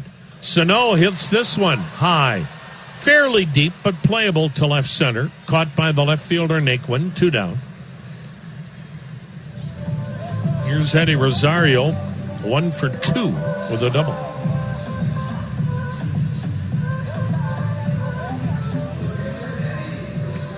Indians have kept this Twins offense in check. Minnesota has scored 12 runs so far in the 4 games. So they're averaging 3 runs a game in this series. That's half of what they normally get per game. Here's Eddie Rosario, has doubled, scored, and flied out. Looks at a curveball strike. Indians plant 3 on the right side of the infield. And the Indians starting pitching has, for the most part, kept the crowd out of these games. Last night, the only time the Twins were ever able to take a lead early. Savali, the 0-1. Swing and a foul back and out of play, second deck. And the count, 0-2. And Savali just keeps punishing the strike zone. This guy has made 66% of his pitches strikes today. Incredible. He works ahead, he works quickly, and delivers. And he missed low with a curve. 1 ball, 2 strikes. 3-1, Tribe on top, 6th inning. Savali, a 3rd-round pick 3 years ago, and then Shane Bieber went in the 4th round, and Zach Plesac in the 12th. Here's the pitch. Another pop foul into the seats behind the plate. And the count stays 1-2. Boston in town tomorrow night. The absolute meat grinder of a schedule continues for the Indians. Zach Plesac against Eduardo Rodriguez tomorrow night. Now the 1-2. Swing and a shot foul right side. Still 1-2. Mike Clevenger and Chris Sale Tuesday night. Shane Bieber Wednesday afternoon. Boston has not announced a starter. That's it. 3-game homestand, and the Indians then go to New York for 8 days to play the Yankees and Mets. Now the 1-2 pitch. Target inside corner, and the pitch is hit foul down the left side out of play. Still a 1-2 count on Eddie Rosario, with the Indians leading 3-1 here in the 6th.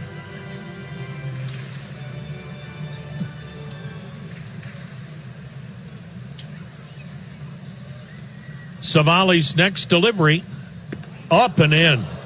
Got him yanking out of the way.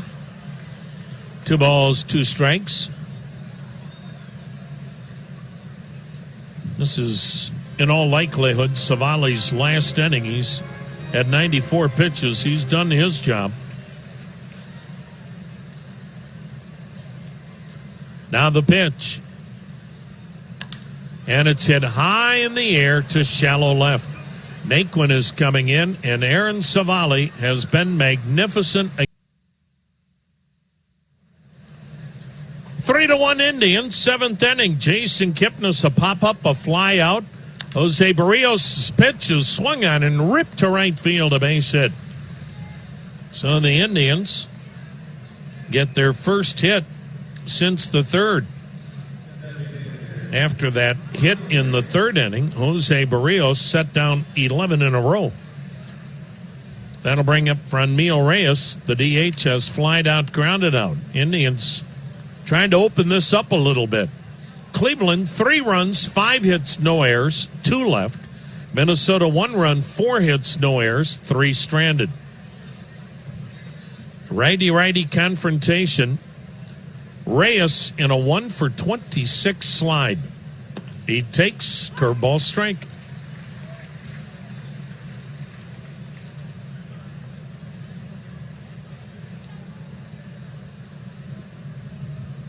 Twins get the right-hander warming in their bullpen. That is Tyler Duffy.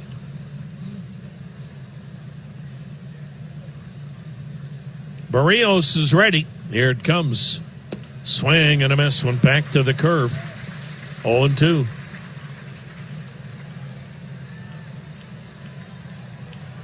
Looks like Nick Goody will work the 7th inning for the Indians.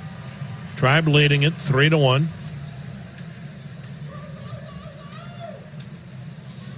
Reyes awaiting the 2-strike pitch. Here it comes. High heat, didn't chase. Lyft is the official rideshare partner of the Indians. They'll make getting to and from the ballpark a home run. Download Lyft today and get going. A ball and 2 strikes on Franmil Reyes. Boy, would he love to get that first homer with the Indians right now. The pitch to him. And he sends a fly ball to the gap in right center. Long run, diving attempt. Gonzalez tried to get there. Got a glove on it, but couldn't catch it. And it becomes a base hit. Perfectly placed. Wasn't hit that well, but dropped in right center before the right fielder Gonzalez could make the diving catch. So the Indians now have a couple of base hits to start the inning. And the batter will be Tyler Naquin. He's flied out, struck out. To the mound is Twins catcher Mitch Garver. Jose Barrios is their ace. You would think he'd be given an opportunity to pitch out of this, but we shall see. He has 4 strikeouts and a walk.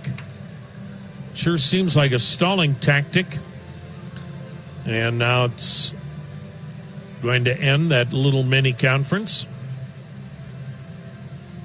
So Tyler Naquin, one would assume, and maybe that's the wrong thing to do, that he'd be bunting. Well, that's it. Barrios' day is done. Ooh, I don't think he's happy. Here's manager Rocco Baldelli. Barrios has his back turned to his manager. And if you're not happy, that's the smart thing to do so you don't say something you regret. And Rocco Baldelli is kind of in a one-sided conversation right now with Berrios, and he gives him the baseball. That might have been, don't you ever turn your back on me like that again.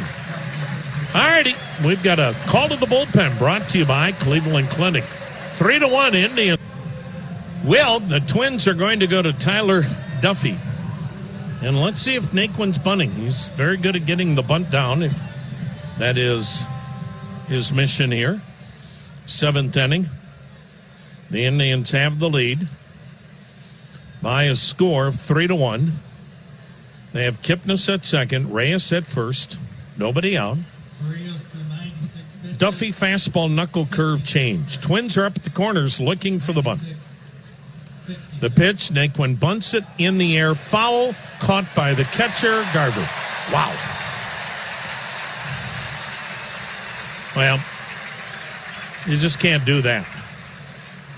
So Naquin fouls out to the catcher, bunting the ball up in the air. And now you've just given an out away and not moved the runners. Here's Kevin Plawecki. Ground out to third, ground out to second.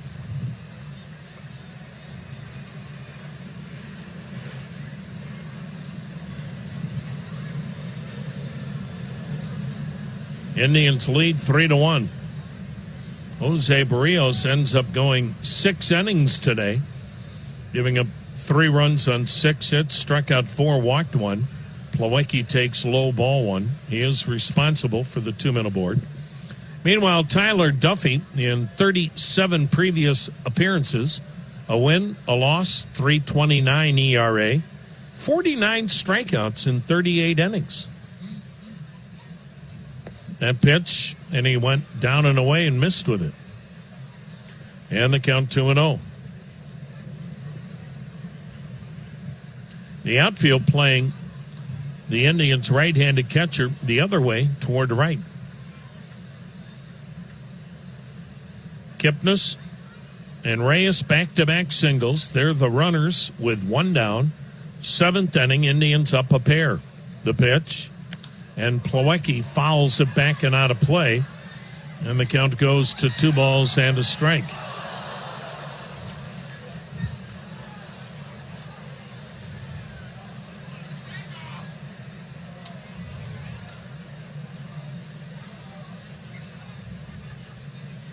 Tyler Duffy.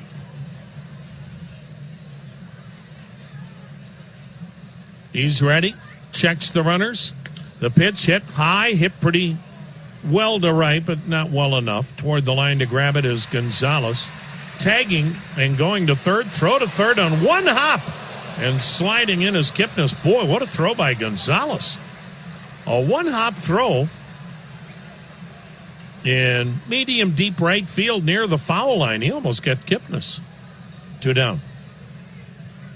Indians now at the corners. Top of the order, and Frankie Lindor. Switch hitter batting left-handed, 1 for 3 with a double.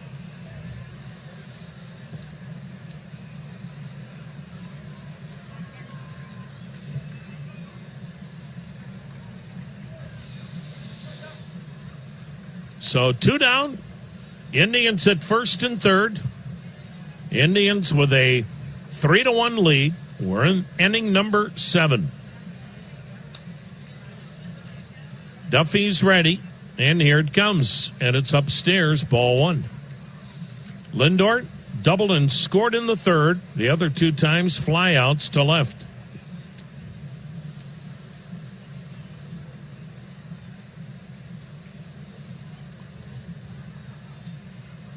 The next pitch, and he got one in there.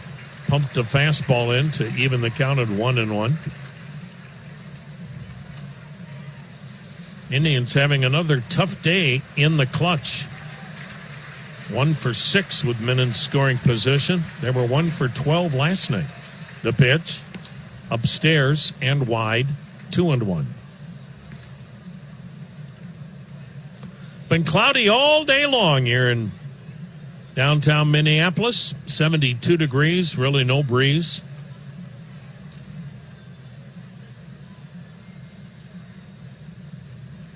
Now the set and the pitch. High, ball 3. Well, there is a base open. It's second base. Greg Allen's on deck, and if you're Tyler Duffy, you may go, hey, 3-1. I'm not letting this guy beat me. If Greg Allen beats me, that's hard enough. If he lets Lindor beat him here, Duffy will have a hard time sleeping tonight. The pitch. Ball 4. He didn't come close, down and away. So that was the intentional walk. Lindor's aboard to load him up. And Greg Allen now will try to foil that strategy.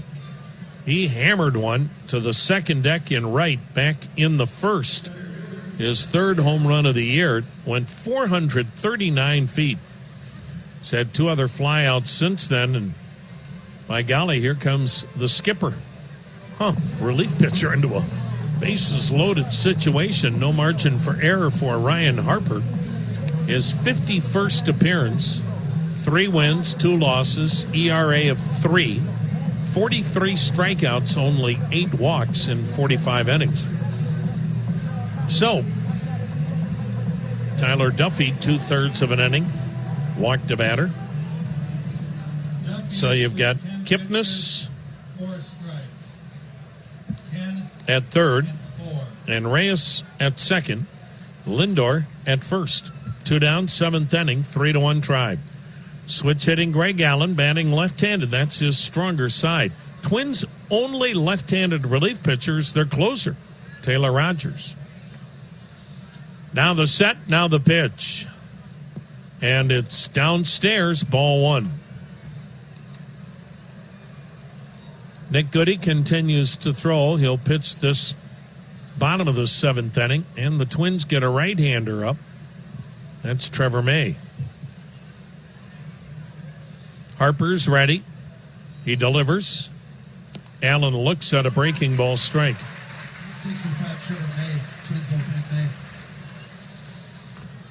Well, the Indians have the opportunity here to send some of these folks home early.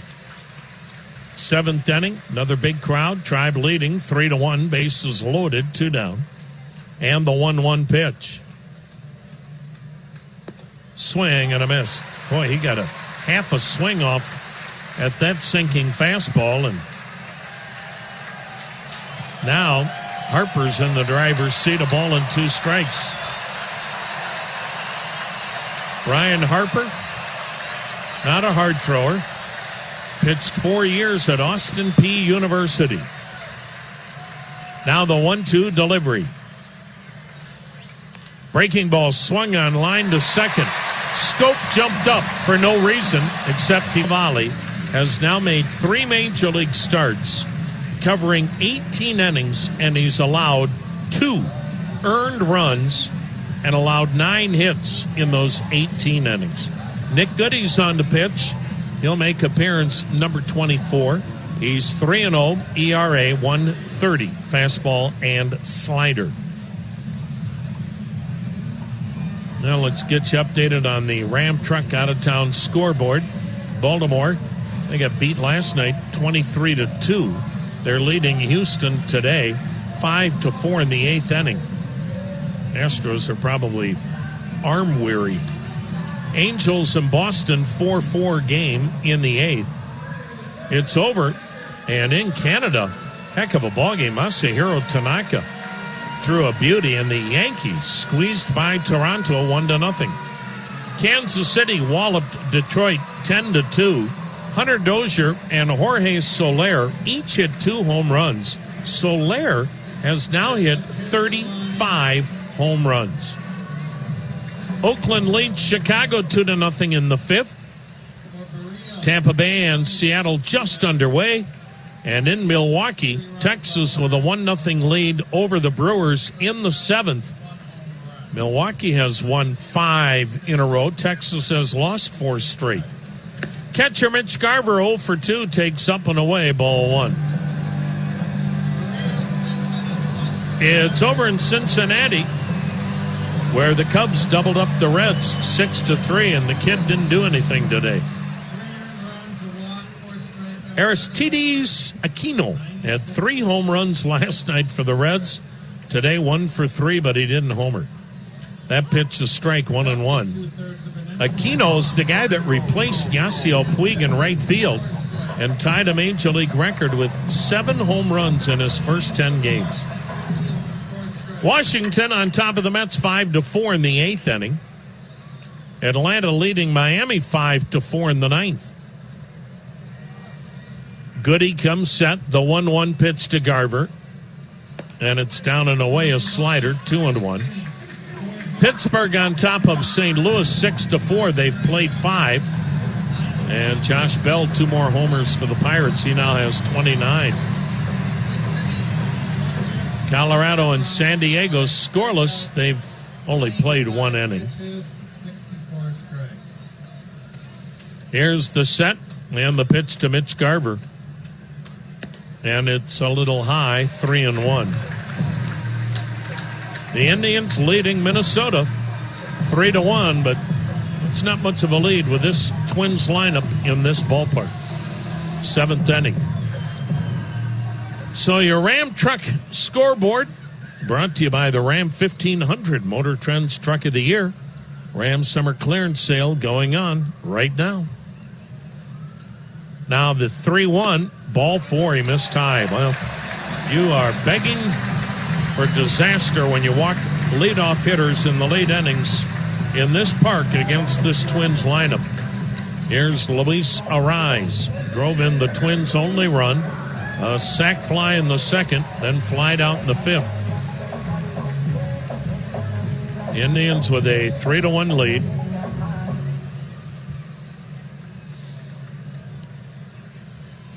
Arraez, the left-handed rookie hitter and one of the best hitting prospects the game has seen in a while. Boy, this kid can swing it. The pitch to him in there. He's not real big, 5'10", 177. This year he batted .344 in AA and AAA combined, and he's hitting .345 in the major leagues. Goody's next delivery to Arraez, and he hits one a little weak roller foul right side, 0-2. In 5 years in the minor leagues, Luis Arraez had a .329 batting average. So every year he's been in pro ball, he's been a 300-plus hitter, walks more than he strikes out. He's not going to hit a lot of home runs, but Twins have plenty of boppers. They need guys like this. Now the 2-strike pitch. Check swing, fouled it off, and we'll do it again at 0-2. 3 runs, 6 hits for Cleveland. 1 run, 4 hits for Minnesota. Twins batting in the 7th, a runner on, and nobody out. Lights have been on all day on a cloudy day here in the Twin Cities. A very pleasant 72 degrees.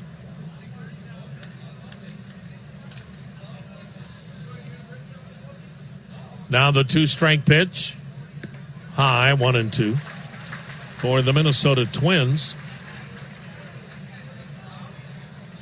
This is their 59th year of playing baseball in this area. They moved here in 1961. They were the old Washington Senators. Now the 1-2 pitch. Swing and a foul yanked down the right side. Still 1-2. The Twins have won the World Series twice. They won it when they were in the old Metrodome in 87 and then again in 91 and 91 series with Atlanta, one of the classics. The Jack Morris complete game shutout win in Game 7, out dueling fellow Hall of Famer John Smoltz in extra innings. Now the pitch. A swing, a little looping liner to the left, base hit. Boy, he could hit. He's just such a good hitter. Gets behind and he just fouls pitches off till he gets one he can put into play. Oliver Perez warming in the Indians bullpen, and Nick Goody's in trouble. A walk, a single, and now the go-ahead run at the plate in C.J. Cron. He's 1 for 2 with a single. 3-1 Indians, but nobody out in the Twins' 7th and 2 men aboard. Twins have played in one World Series that they didn't win. That was 1965. Those were the days of Metropolitan Stadium. They lost in the 65 World Series to Sandy Koufax and the Los Angeles Dodgers. The pitch in their strike. Their shortstop for the Twins, Zolio Versailles, was the American League MVP. Those are the days of Harmon Killebrew and company.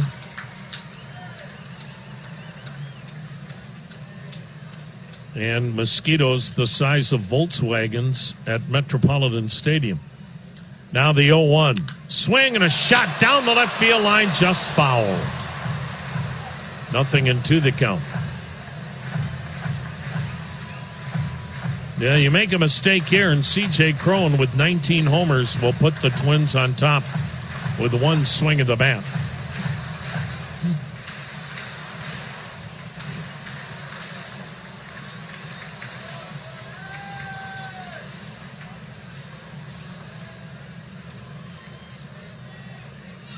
Two on, nobody out, 7th inning, Tribe up 2. The pitch, swing and a foul back, and the count stays 0-2. What has been the issue for the Twins lately?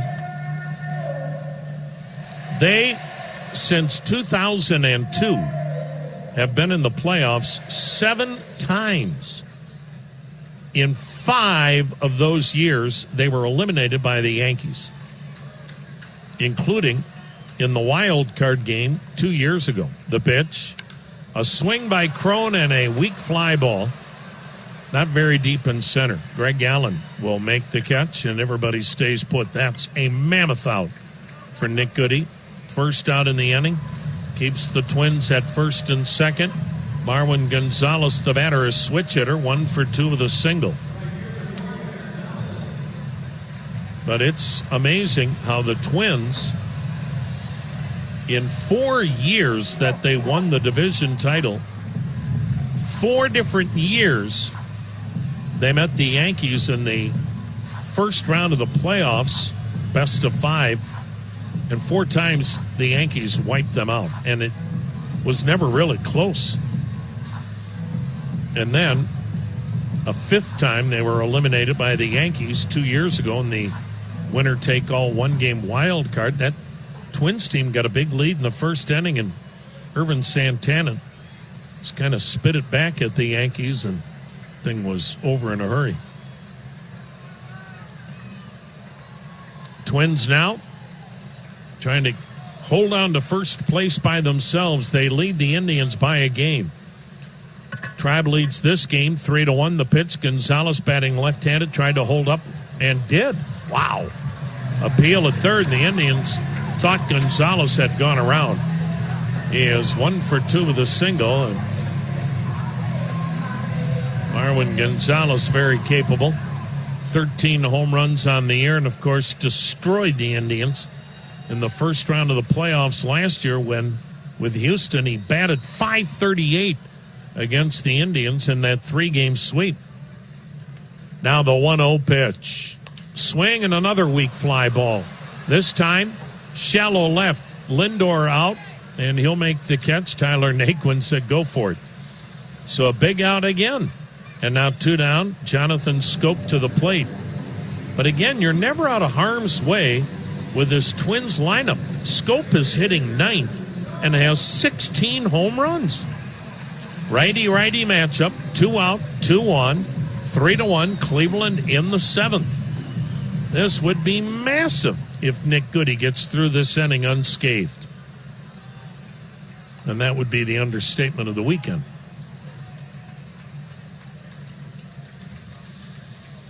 Jonathan Schoop, longtime Baltimore Oriole. The pitch to him.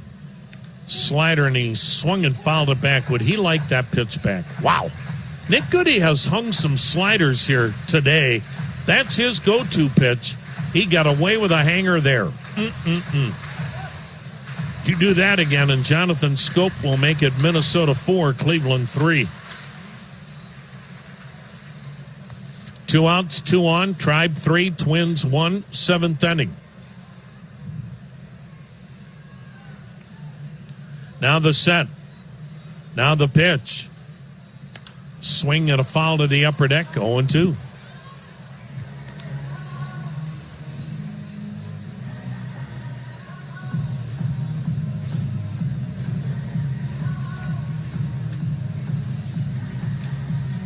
Now, the Indians have done such a great job taking these big crowds out of every game except last night's. Indians led today 2-0 after 1, and, well, if the home team's not scoring runs, running the bases, well, the crowd is no factor at all. The 2-strike pitch, swing and a foul over the screen behind the plate. Pretty good piece of hitting there by Scope to stay alive at 0-2.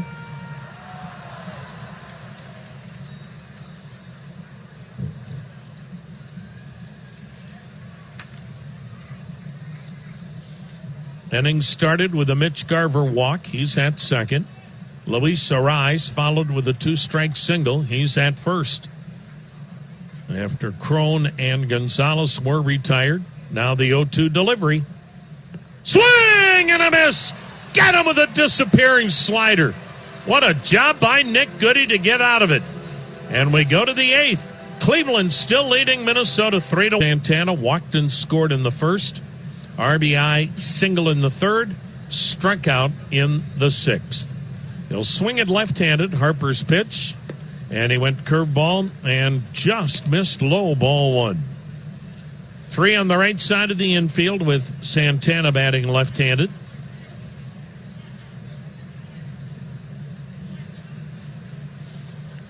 Now the set, now the 1-0. Swung on ground ball into shallow right center. Fielded by Scope, throws across the body in the dirt. What a backhanded pick. Wow. Good play at first by Crone, and really a nice play in the shift in shallow right center by the second baseman, Jonathan Scope. Every one of these are big outs in a 2-run game. And, well, looky here. We've got another pitching change, another righty-righty change. It's all that's in the bullpen except closer Taylor Rogers, left-handed. And Trevor May makes his 46th appearance. He's 5-3 with a save. ERA 3.89. Jose Barrios started. He went 6 innings, gave up 3 runs. Tyler Duffy and Ryan Harper each went 2/3 of a scoreless inning. And the third right-handed relief pitcher to work, Trevor May. Yasiel Puig, RBI double in the first. He's 1 for 3. Has lined out and struck out since the big hit. He's had a mammoth weekend. Puig has gone 8 for 16 this weekend. May's ready on the pitch, and it's hit foul upstairs behind the plate. Strike 1. To get your best deal on any new or used car, go to Sunnyside Honda, I-71 Pearl Road in Middleburg Heights, or check out all of their inventory and their current specials online at sunnysidehonda.com. May's ready. Here it comes. High heat, didn't go. 1-1. The Indians got 2 in the first. Greg Allen, a 439-foot homer to the second deck in right. And Yasiel Puig, an RBI double in that inning. The pitch, fouled back by Puig. And the count 1-2. Then in the third, after Frankie Lindor doubled, Carlos Santana singled him home. That's been it for the Indians. Twins only run in the second. Aaron Savali went the first 6 innings and gave up 1 run. Eddie Rosario doubled and eventually scored on a Luis Arraez sac fly. Cleveland 3, Minnesota 1, 8th inning. If the Indians win, we've got a dead heat for the top spot again. The pitch. Swing and a foul upstairs. We'll do it again at 1-2.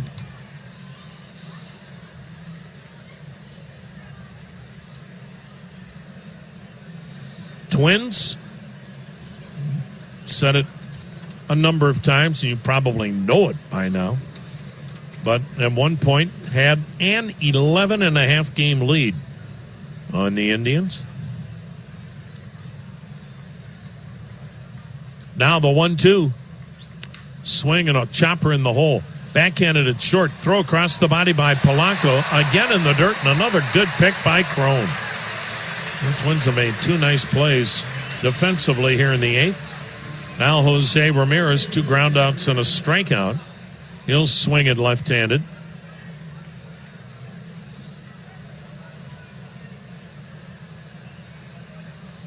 Attention, here is today's plate attendance. 37,849. 37,849. That is a sellout. 2 down, Tribe up 3-1. Base is empty here in the eighth.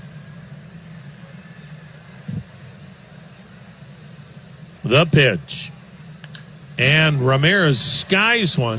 Third base side, foul territory, playable for Sano.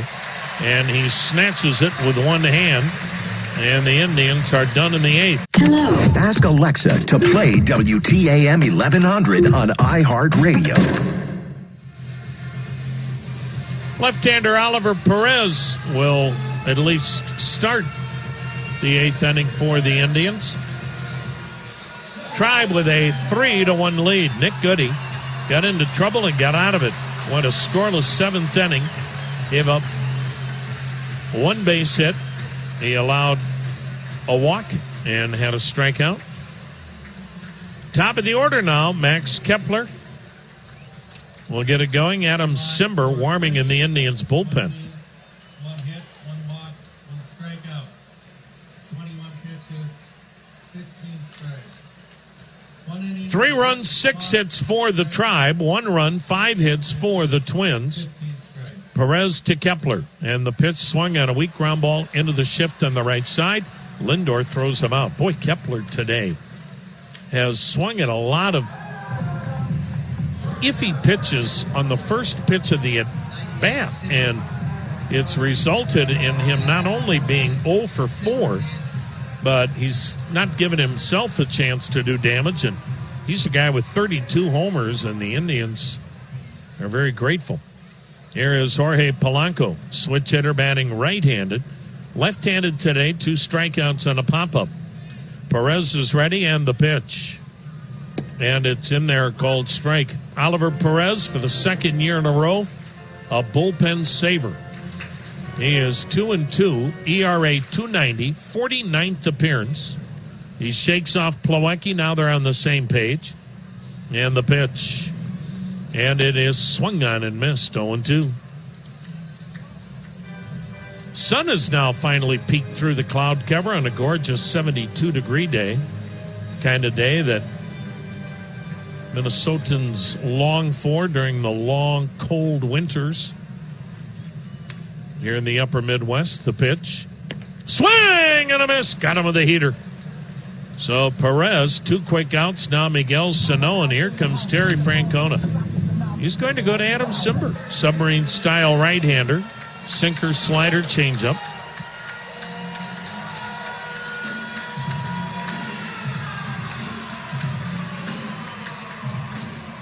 Now they're blowing sirens here for some reason. It's the Bomba Squad. Huh? It's the Bomba Squad siren for their home run hitters. Good Lord. 37,849, a sellout. They've had big crowds all season. Here's the set and the pitch to Sano. And it's on the outside corner, a strike.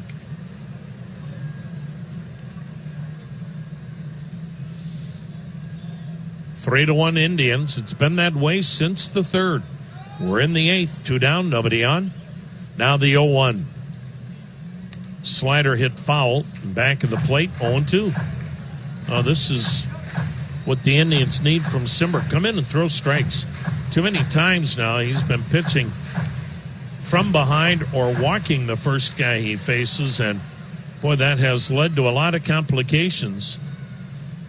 And then multiple use of relievers in the same inning. Oliver Perez retired the 2 batters he's faced today. Now it's up to Simber. And the pitch. Swung on a weak ground ball to third. Ramirez digs it out, throws over, inning over. So Simber and Perez are terrific in the eighth. Tribe 3, Twins 1, ninth inning. Trevor May's second inning of work delivers to Jason Kipnis, and it's in there. KeyBank introduces Easy Up, the tool that helps you automatically stack up savings and pay down debt. KeyBank, banking home of the Indians. Well, the biggest key today, Aaron Savali. He outpitched their ace, Jose Barrios. The pitch. Inside, it misses 1-1. Savali went 6 innings, giving up 1 run in his third Major League outing. And the Indians got 3 off Barrios in the 6 innings he worked. That's the difference. The kid outpitched the All-Star. Now the pitch to Kipnis, and he checks, and it's in there, 1-2. So the Indians starting pitching lights out in this series.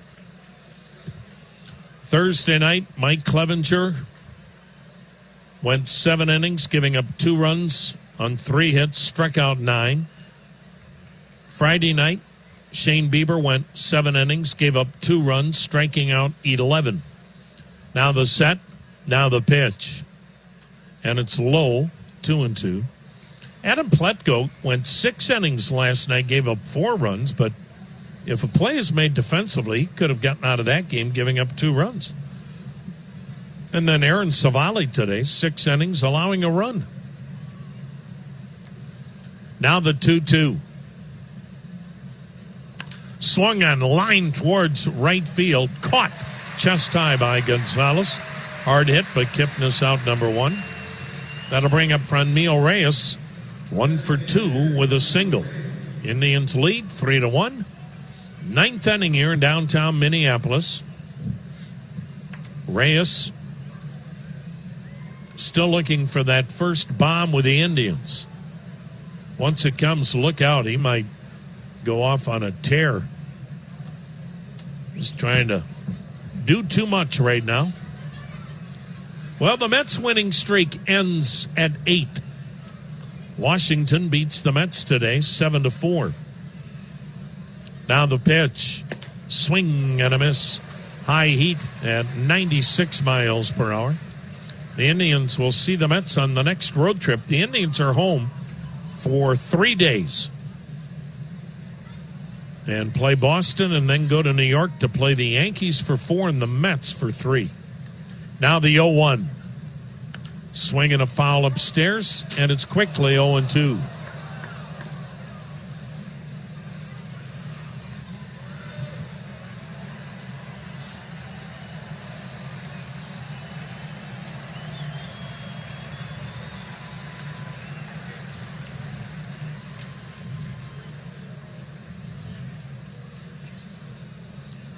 Now the set, now the 0-2. Check swing. He went around on a pitch in the dirt. Reyes is out number 2. First strikeout, and here's Tyler Naquin. 2 down in the 9th. 3-1 Indians. Naquin 0 for 3. Indians closer Brad Hand will face the middle of the order. Rosario, Garver, and Arise.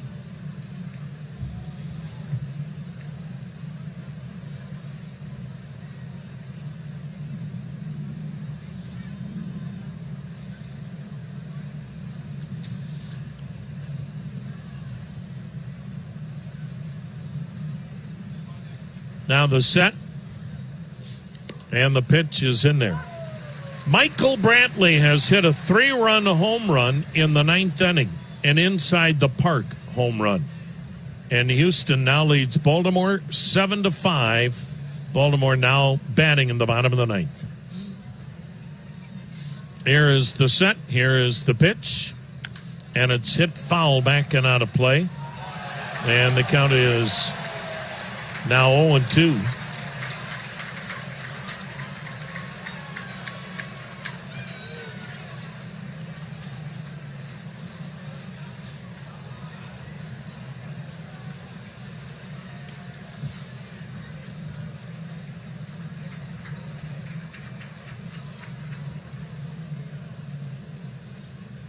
The next delivery in tight, almost grazed Naquin. Naquin 0 for 3.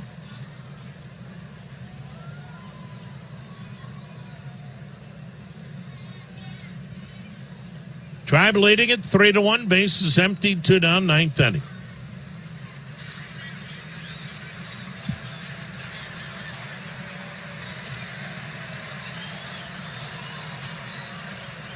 The set and the pitch. Just a little bit up and away, 2-2.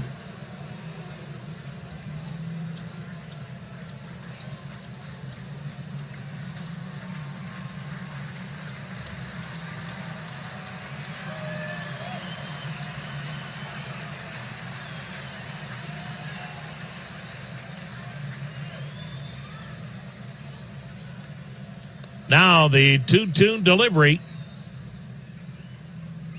Swing and a miss. Chastron in the dirt, struck it out. They've now made a scoring change in Baltimore. About a half an hour south and west of Minneapolis, considered a suburb of the Twin Cities. Brad Hand grew up in Chaska. Mom and Dad still live there. 3-1 Indians as Brad Hand, the local kid, delivers a slider that's swung on, ripped down the right field line into the corner. Back. Extra bases for Rosario, who has a double, his second and 18th on the year. Brad Hand hung a slider, and now the tying run to the plate the rest of the inning. Brad Hand making appearance number 50. He's 4-3, 29 saves in 31 save opportunities. 2.28 ERA, a 2.06 batting average against Brad Hand, 73 strikeouts in 47 innings. Four-seam fastball, sinker, slider. Well, again, you become redundant when you say it, but against this Twins lineup, there is no such thing as a safe lead, and this is only a 2-run game. Here's Mitch Garver, 0 for 2 with a walk, but this guy has 21 homers.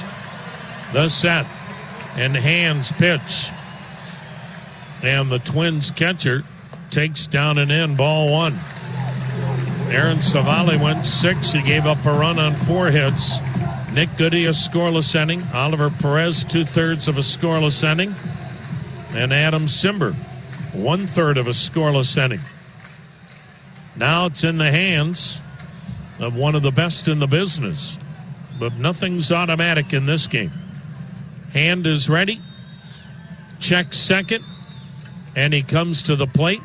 And a slider dips low, and it's 2-0.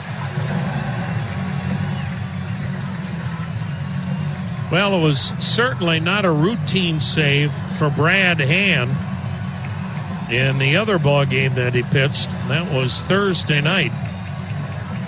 He had to go an inning and 2/3 of scoreless relief, gave up 2 hits, walked 2. Indians won the game 7-5. Brad Hand got Eddie Rosario to fly out with the bases loaded to end the game. Now the 2-0 pitch. And Garver looks at a slider low, 3-0.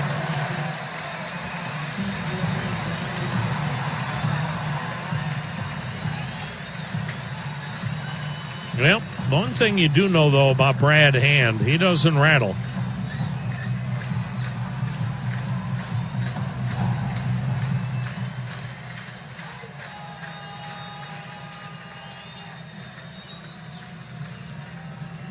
Now the 3-0 pitch.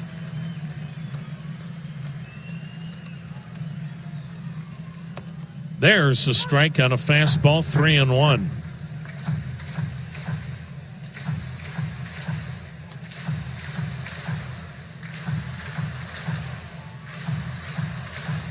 Nobody out.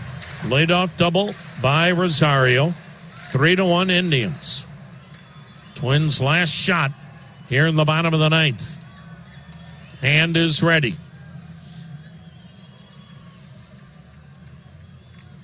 Here it comes.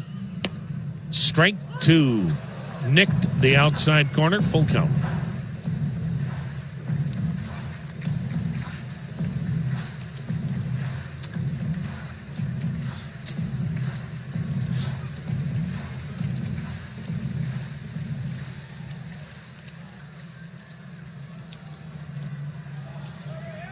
This would be a mammoth out for Brad Hand if he can come back and get the dangerous Mitch Garver. He checks second. He comes to the plate, and now as he's coming to the plate, Garver got time and backed out of the box.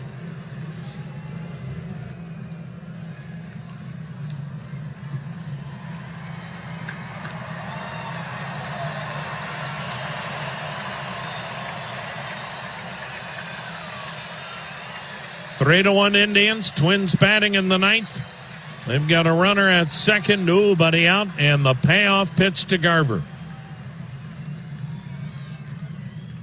Swing and a miss. He chased ball floor. A slider in the dirt. Wow. That was gutsy. And his slider is so good. Garver, even though it was in the dirt, just couldn't help but chase it. Huge out. The first in the inning. Now the batter, Luis Arraez, sac fly out, and a single. 1 for 2 today and 4 for 12 this weekend. Left on left.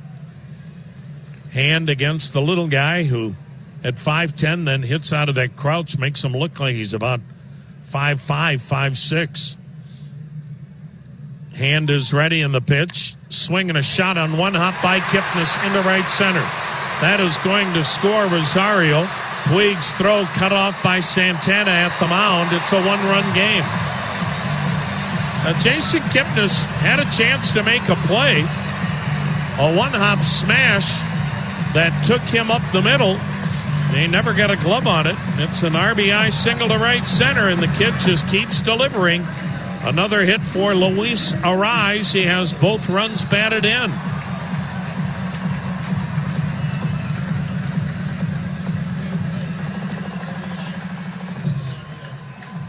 So now the Twins have made it a one-run game, and the winning run coming to the plate in C.J. Cron, who has 19 bombs, 1 for 3 today, right-handed hitting first baseman. Hand is ready. Checks the runner, the pitch. A swing and a miss, fastball away. Now, there have been so many incredible moments already in this magical season for the Twins. Their fans, they're getting greedy. They want one more. Why not? Indians win, they're tied for first.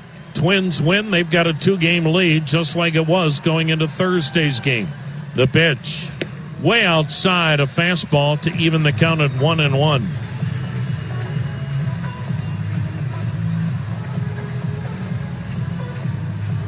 So far this year, the Twins have 3 wins when they have trailed going into the 9th inning.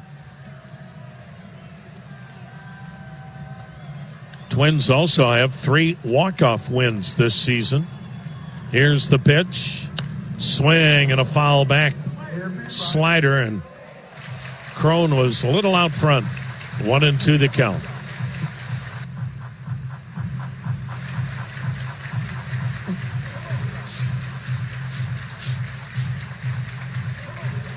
Three runs, 6 hits for Cleveland. 2 runs, 7 hits for Minnesota.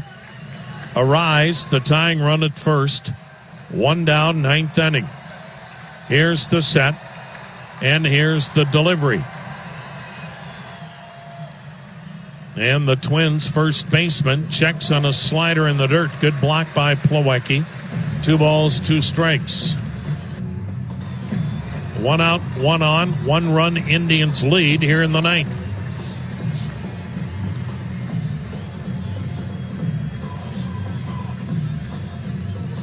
Yep. Michael Brantley looked like the hero, but he wasn't. Rio Ruiz hits a walk-off 3-run homer. Baltimore wins 8-7 over Houston in the 9th. Now the 2-2 pitch. Fouled straight back. Boy, he was on a fastball at 94 miles per hour. And the count, 2 balls, 2 strikes.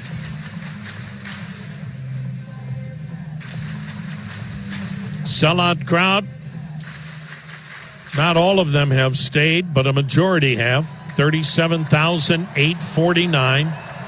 Twins have, in this series, drawn better than 32,000 every game.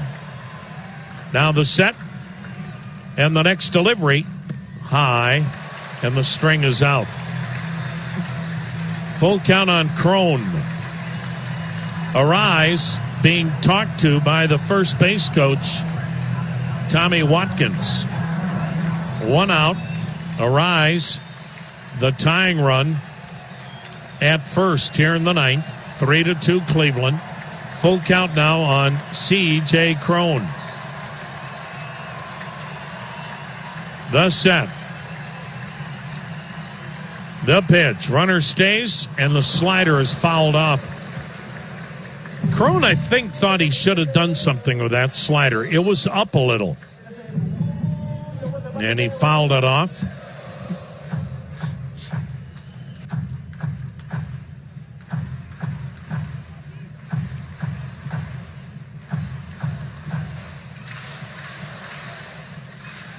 Well, August baseball is fun, isn't it? When you've got teams that are relevant and legitimate playoff teams. Now the 3-2 delivery. Swing and a foul, lower deck, right side. We'll do it again at 3-2. Really good battle here between Brad Hand and C.J. Crone. Crone, he'll take a walk. And that would then put the tying run in scoring position and the winning run at first.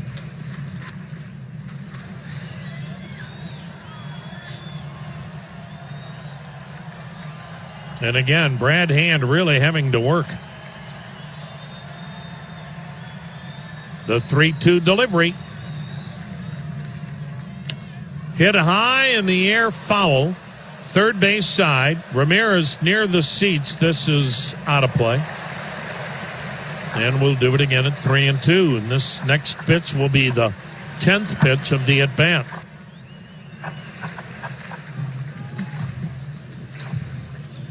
Asked Brad Hand the other day, do you ever get nervous? And he goes, well, yeah, sure. Do you ever show it? No. He is so placid. And that's a great thing because, as Terry Francona said, Brad Hand's composure helps settle everybody else down late in games. Again, the 3-2 pitch. Swung on, ripped to left center. That's a base hit. Naquin cuts it off in the gap. Holding at second is Arise. Well, C.J. Crone had a great at-bat. And singles to left center. And now, tying run is at second. Winning run is at first. Crone will be lifted for Ehire Adrianza. He'll pinch run, representing the winning run.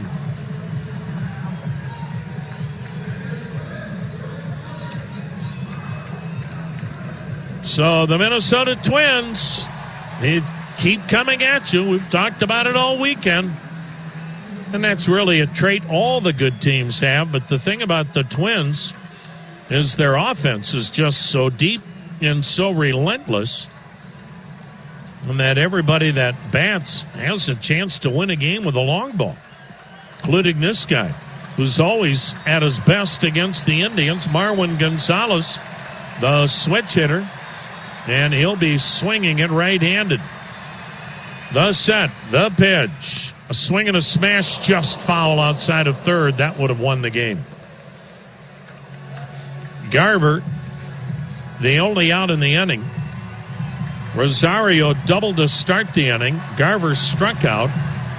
Arise, the RBI single. Crone, the single. And now Arise, the tying run at second. The pinch runner, Adrianza, at first. And Marwin Gonzalez batting right-handed. 3-2 Indians.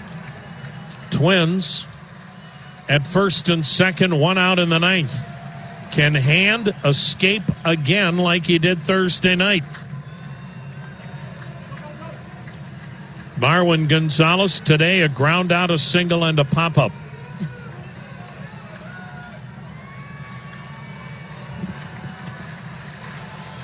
Man, this is what baseball is all about and what makes the summer so much fun.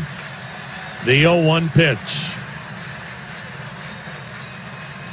Swing and a foul back. Yet another good cut. 0-2.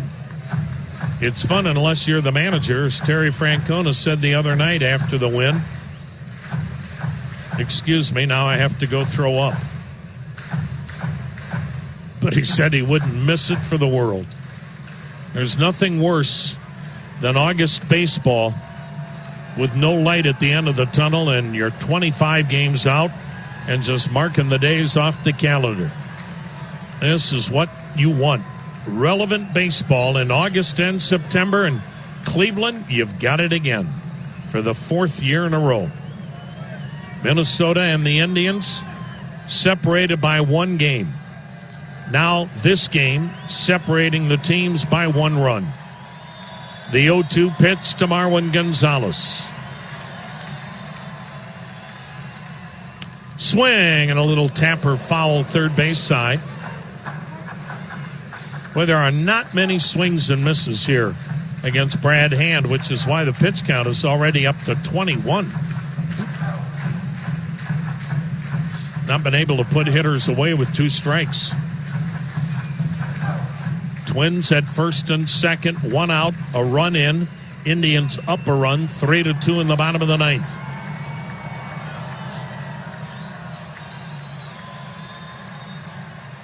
Here's the set. And the 2-strike delivery. And Gonzalez swings and smashes it foul by the third base coach. Tony Diaz will do it again at 0-2. This sellout crowd, many on their feet at Target Field.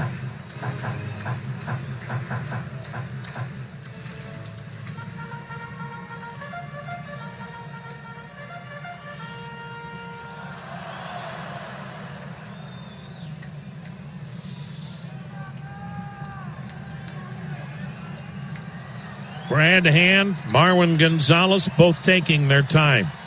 Hand is ready. Here it comes.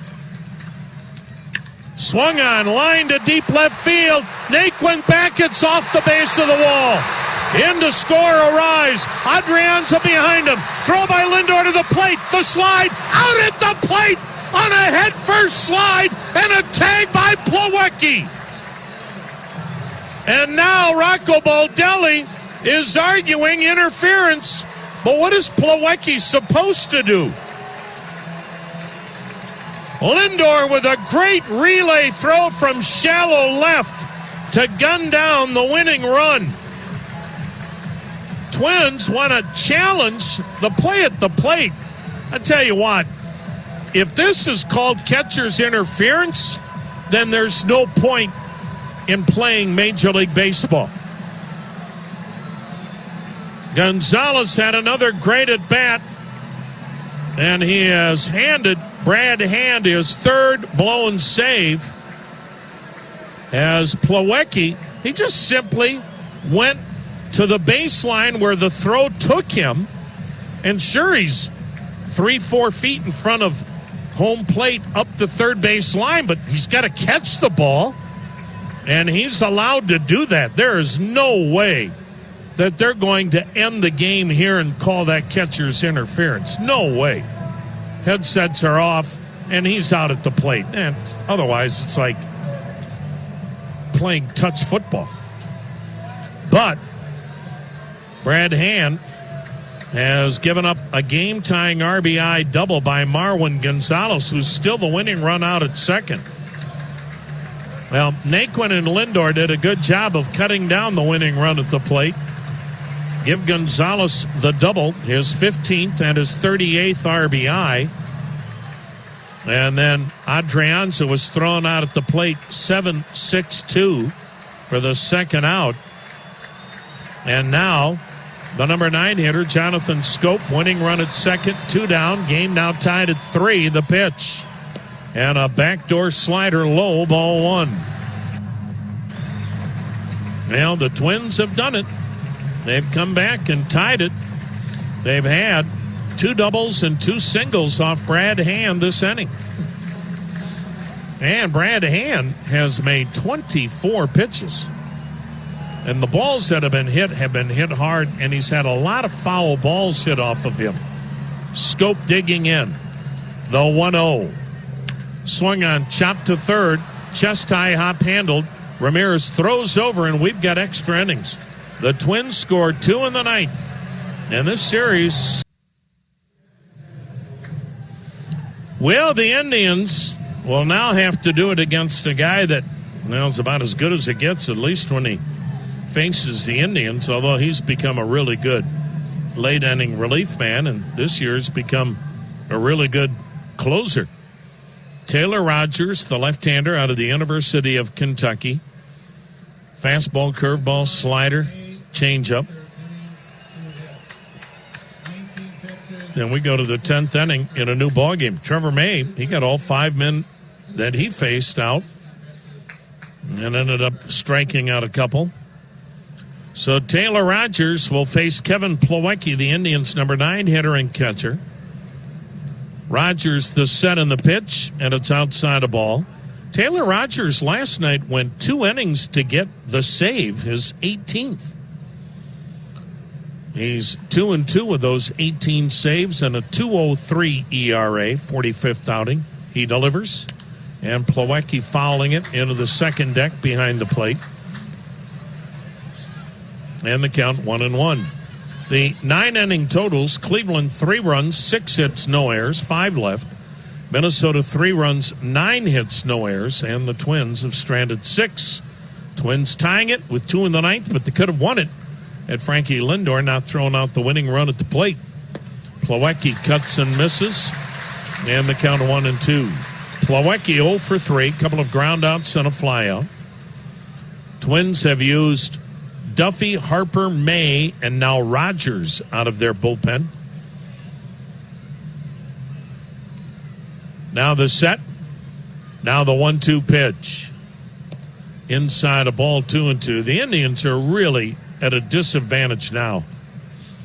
They haven't had any off days. They're in the midst of playing 20 days in a row. They play tomorrow night against Boston. They had a doubleheader Wednesday. Meanwhile, Minnesota has an off day tomorrow. The pitch.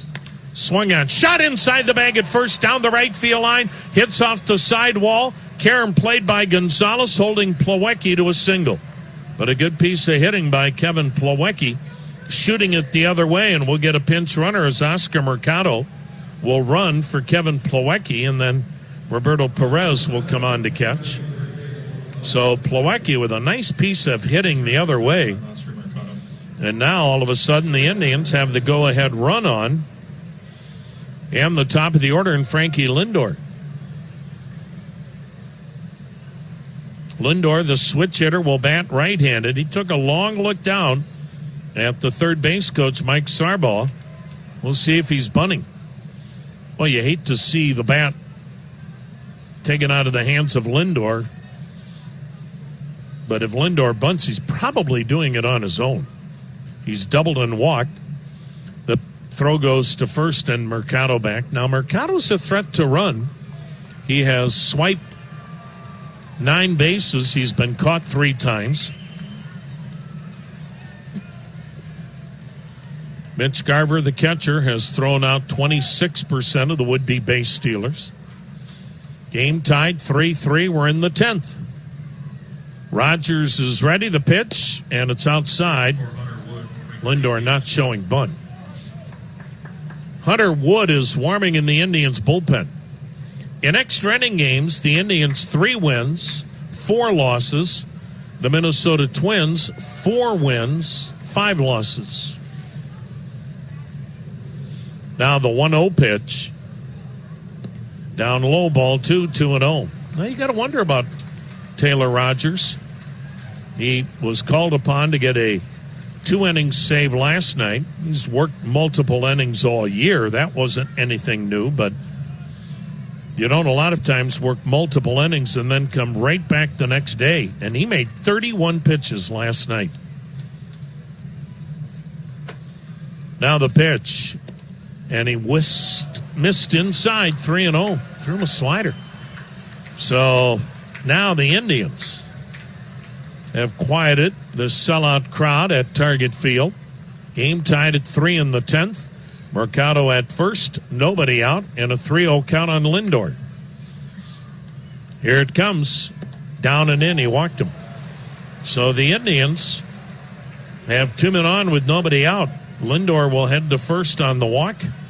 Mercado advancing to second. And here's Greg Allen. And you got to believe he's bunting. He'll swing it right-handed, which is not his good side. Pitching coach Wes Johnson heading to the mound. Wes Johnson not only is a rookie pitching coach in the major leagues, and he's done an outstanding job, but he was the pitching coach at the University of Arkansas a year ago. That is some kind of leap. So Greg Allen, as a bunter, has 2 sack bunts, and he bats 60 points lower right-handed than he does left-handed. So one would assume he's bunting, but we shall see. The Indians have tremendous speed on the bases. Mercado at second. And Lindor's at first. Nobody out, 10th inning, game tied at 3, and Greg Allen, the batter, has a solo homer to the second deck in right. He hit that left-handed in the first.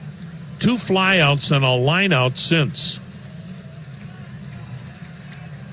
So the Twins bring the infield in at the corners. In on the grass at first is Adrianza. The pitch, Allen bunts third base side, and he got by Rogers, and it's by everybody. Base hit, they're loaded up. Oh, what a great bunt by Greg Allen. He bunted it to the left of the mound. The third baseman, Sano, didn't really break on that ball. He was staying home for a force at third. And once the ball got by Rogers, the pitcher, then there was nobody to get Greg Allen. And a bunt single to load up the bases with nobody out. What an incredible bunt by Greg Allen. And now Carlos Santana will swing it right-handed.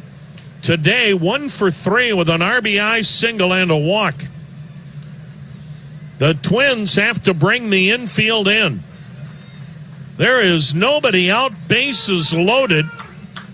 Indians, Twins tied at 3 in the 10th. Rogers is ready. The pitch. Downstairs, ball 1. He's just not sharp today. And Taylor Rogers in a heap of trouble now. And remember, this is a guy that in his career against the Indians, 35 games, he has a 1.19 ERA against the Indians. The pitch. Checked on a slider down and in. Ball 2, 2-0. So the Indians cannot let this opportunity get away. And you can't let this inning get away without scoring more than 1 run. Infield in. Bases loaded. Nobody out. 3-3 in the 10th. Rogers sets at the belt and delivers. And a fastball is in there. And the count goes to 2-1.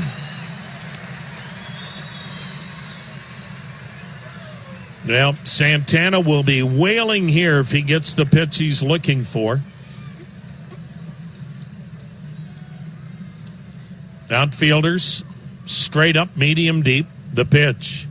Swung on, hit high, hit deep to left center. This ball, gone, a grand slam. Carlos Santana with a grand slam to left center. And the Indians are back on top, 7-3 here in the 10th inning. Santana has hit just the second grand slam of the year for the Indians. And it's his 4th ever in the big leagues. And what a celebration in that third base dugout as the Indians now lead at 7-3. And the catcher, Mitch Garver, slowly walking to the mound. Taylor Rogers, in his 35 previous encounters against the Indians, had given up 5 runs total. He just gave up 4 with one swing of the bat. And the Indians here in the 10th inning have stunned the sellout crowd and sent many to the parking lots as the Indians now lead it by a score of 7-3. Nobody out, and Yasiel Puig, the batter, he is 1 for 4, an RBI double in the first. The pitch, and it's a fastball strike, and you would think they would get Rogers out of this game. The Twins have activity in their bullpen. That's Cody Stashak, a right-hander they just brought up from the minor leagues. But why waste Rogers now? The pitch, and it's in there, a called strike. And Puig not happy, and now arguing with the home plate ump, Adrian Johnson. And that conference continues. And the count 0-2 on Yasiel Puig. Well, Rogers is obviously gassed from last night. He's ready. His pitch, slider in the dirt, and the count goes to a ball and 2 strikes. And his manager, Rocco Baldelli, was asked about that pregame. Does he come back after pitching 2 innings last night? He said, sometimes it just depends on how he does throwing before the game. He must have told him he's okay. Now the pitch, a foul at the plate, and the count remains a ball and 2 strikes. So the Indians got this inning going on a Kevin Plawecki single inside the bag at first. Frankie Lindor walked. Greg Allen with a great bunt single. Carlos Santana the grand slam. And that pitch runs outside, and Rogers doesn't have it. And the count 2-2. And he's going to make his 20th pitch of this inning after 31 pitches last night.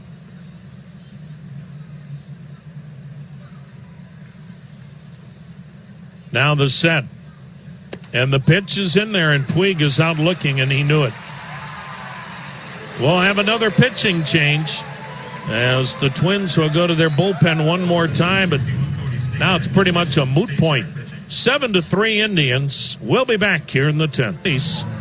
And the Twins look like they might win the game in the bottom of the 9th inning when Marwin Gonzalez whacks a double over the head of Tyler Naquin in left. And it scored the tying run. And on the relay throw to the plate, Frankie Lindor threw out the winning run at the plate. And instead of the Indians being deflated by the Twins' 2-run rally to tie it, the Indians come back in the very next inning and get a grand slam from Carlos Santana off a guy they never do anything against in Taylor Rogers, who today goes a third of an inning, giving up 4 runs on 3 hits, walked a batter, struck out a batter. And now a guy they just brought up here recently, Cody Stashak, will face Jose Ramirez, who's 0 for 4, switch hitter batting left-handed, and he looks at a called strike. So the Twins, Cody Stashak makes his 6th appearance. He's 0-1, an ERA of 5.87. The pitch, and it's in there, and Ramirez didn't think so. And they count 0-2. Stashak works first base side of the rubber. The set, the pitch. And it's swung on, blasted to right field, but right at Gonzalez. 2 down. Stashak is in his 5th season in the Twins organization. He pitched at St. John's University.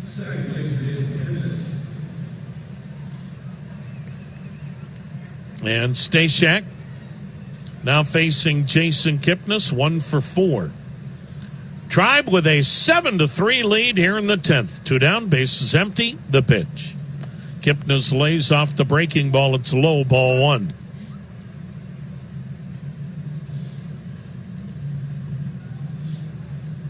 Yep.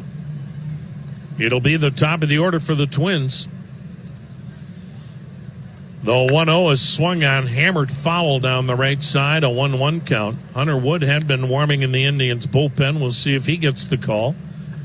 He didn't get back to Minneapolis until about 11 o'clock last night, flying in, when A.J. Cole was put on the disabled list with a painful shoulder. Now the 1-1 to Kipnis. High breaking ball, ball 2-1. Brad Hand suffering his third blown save of the year. Now the 2-1 pitch. High again, 3-1. If the Indians do win it, Brad Hand gets the win. You get a blown save and a win. Somehow, that seems a little bizarre, but that's baseball. 7-3 Indians, 10th inning. Bases empty, 2 down. And the 3-1 pitch. And Kipnis pops one up. Playable, foul territory, third base side. And the one-handed grab by the catcher, Garver. But Carlos Santana with a grand slam to left center has put the Tribe. And the Indians have turned it over to Hunter Wood, who's trying to get a second major league save. He had his first earlier this year with Tampa. Hunter Wood's in his third appearance with the Indians. So far with the Tribe, he's worked 3 scoreless on the year. He's 1-1 with a save and a .225 ERA. This is his 22nd appearance of the year. He's been back and forth 8 different times between AAA and the major leagues this season. Top of the order, Max Kepler, 1 hopper headed to first. Easy play by Santana, flipping to Wood, covering. And again, Max Kepler, first ball swinging and making a routine out. He has done that all day long. 1 down. Brad Hand is in line to get the win, even though he suffered the blown save. Hand went 1 inning, gave up 2 runs on 4 hits, had a strikeout. Here's Jorge Polanco, switch hitter batting left-handed. He's 0 for 4, 3 strikeouts. Polanco takes the strike. Hunter Wood, fastball, cutter, curve, change. Indians with a 7-3 lead, bottom of the 10th. 2 outs away from moving into a first-place tie with Minnesota. Curveball is in there. Polanco didn't like it, and he's down in the count 0-2. Indians about to come to Minneapolis and win 2 out of 3. The pitch swung on, Tapper weakly hit to the mound. Hunter Wood fires to first. And I'll tell you what, Polanco threw his batting helmet running to first further than he hit the ball. I think the Twins might be feeling a little heat. 2 down. There's Miguel Sano, 0 for 4. Twins are down to their last out. They staged a remarkable comeback to tie it, nearly won it in the 9th. And Carlos Santana's grand slam to left center has changed everything. The pitch. In there, a strike. It's 1 game. It's August 11th. So who knows how this thing ends up. But in 1 inning's time, the entire perception of this weekend changes. Sano fouling it out of play to the right, 0-2. Twins, if they have the dramatic 9th inning win, then the 2 clubs split the 4 games. Everything stands the way it started Thursday night. Twins feeling good about themselves. That's not the story right now. Here's the 2-strike pitch. Checked on a curve down and away, and it barely missed. 1-2 the count. It's a crazy game. And this weekend's epitomized that. Tribe leading it 7-3, 10th inning, bases empty, 2 down. Wood the wind and the 1-2. Swing a little dribbler, foul third base side. Will do it again at 1-2. And for the Indians, they don't even get to enjoy this. They're back on a plane flying home for 2.5 days and a 3-game series with Boston, followed by 8 days in New York. Now the 1-2. Swung on a weak chopper on the left side, charged by the shortstop. Lindor, gloves, throws. Got him! Ball game! And the Indians are back in first, tied with Minnesota. As they come to the Twin Cities, take 3 out of 4. They win today on a 10th inning grand slam by Carlos Santana. 7-3, the Indians beat the Twins in 10 innings, and the American League Central Division is all knotted up. The Tribe and the Twins now both at 71 and 47. We'll be right back. There's no house like our house on a summer night. The Indians looking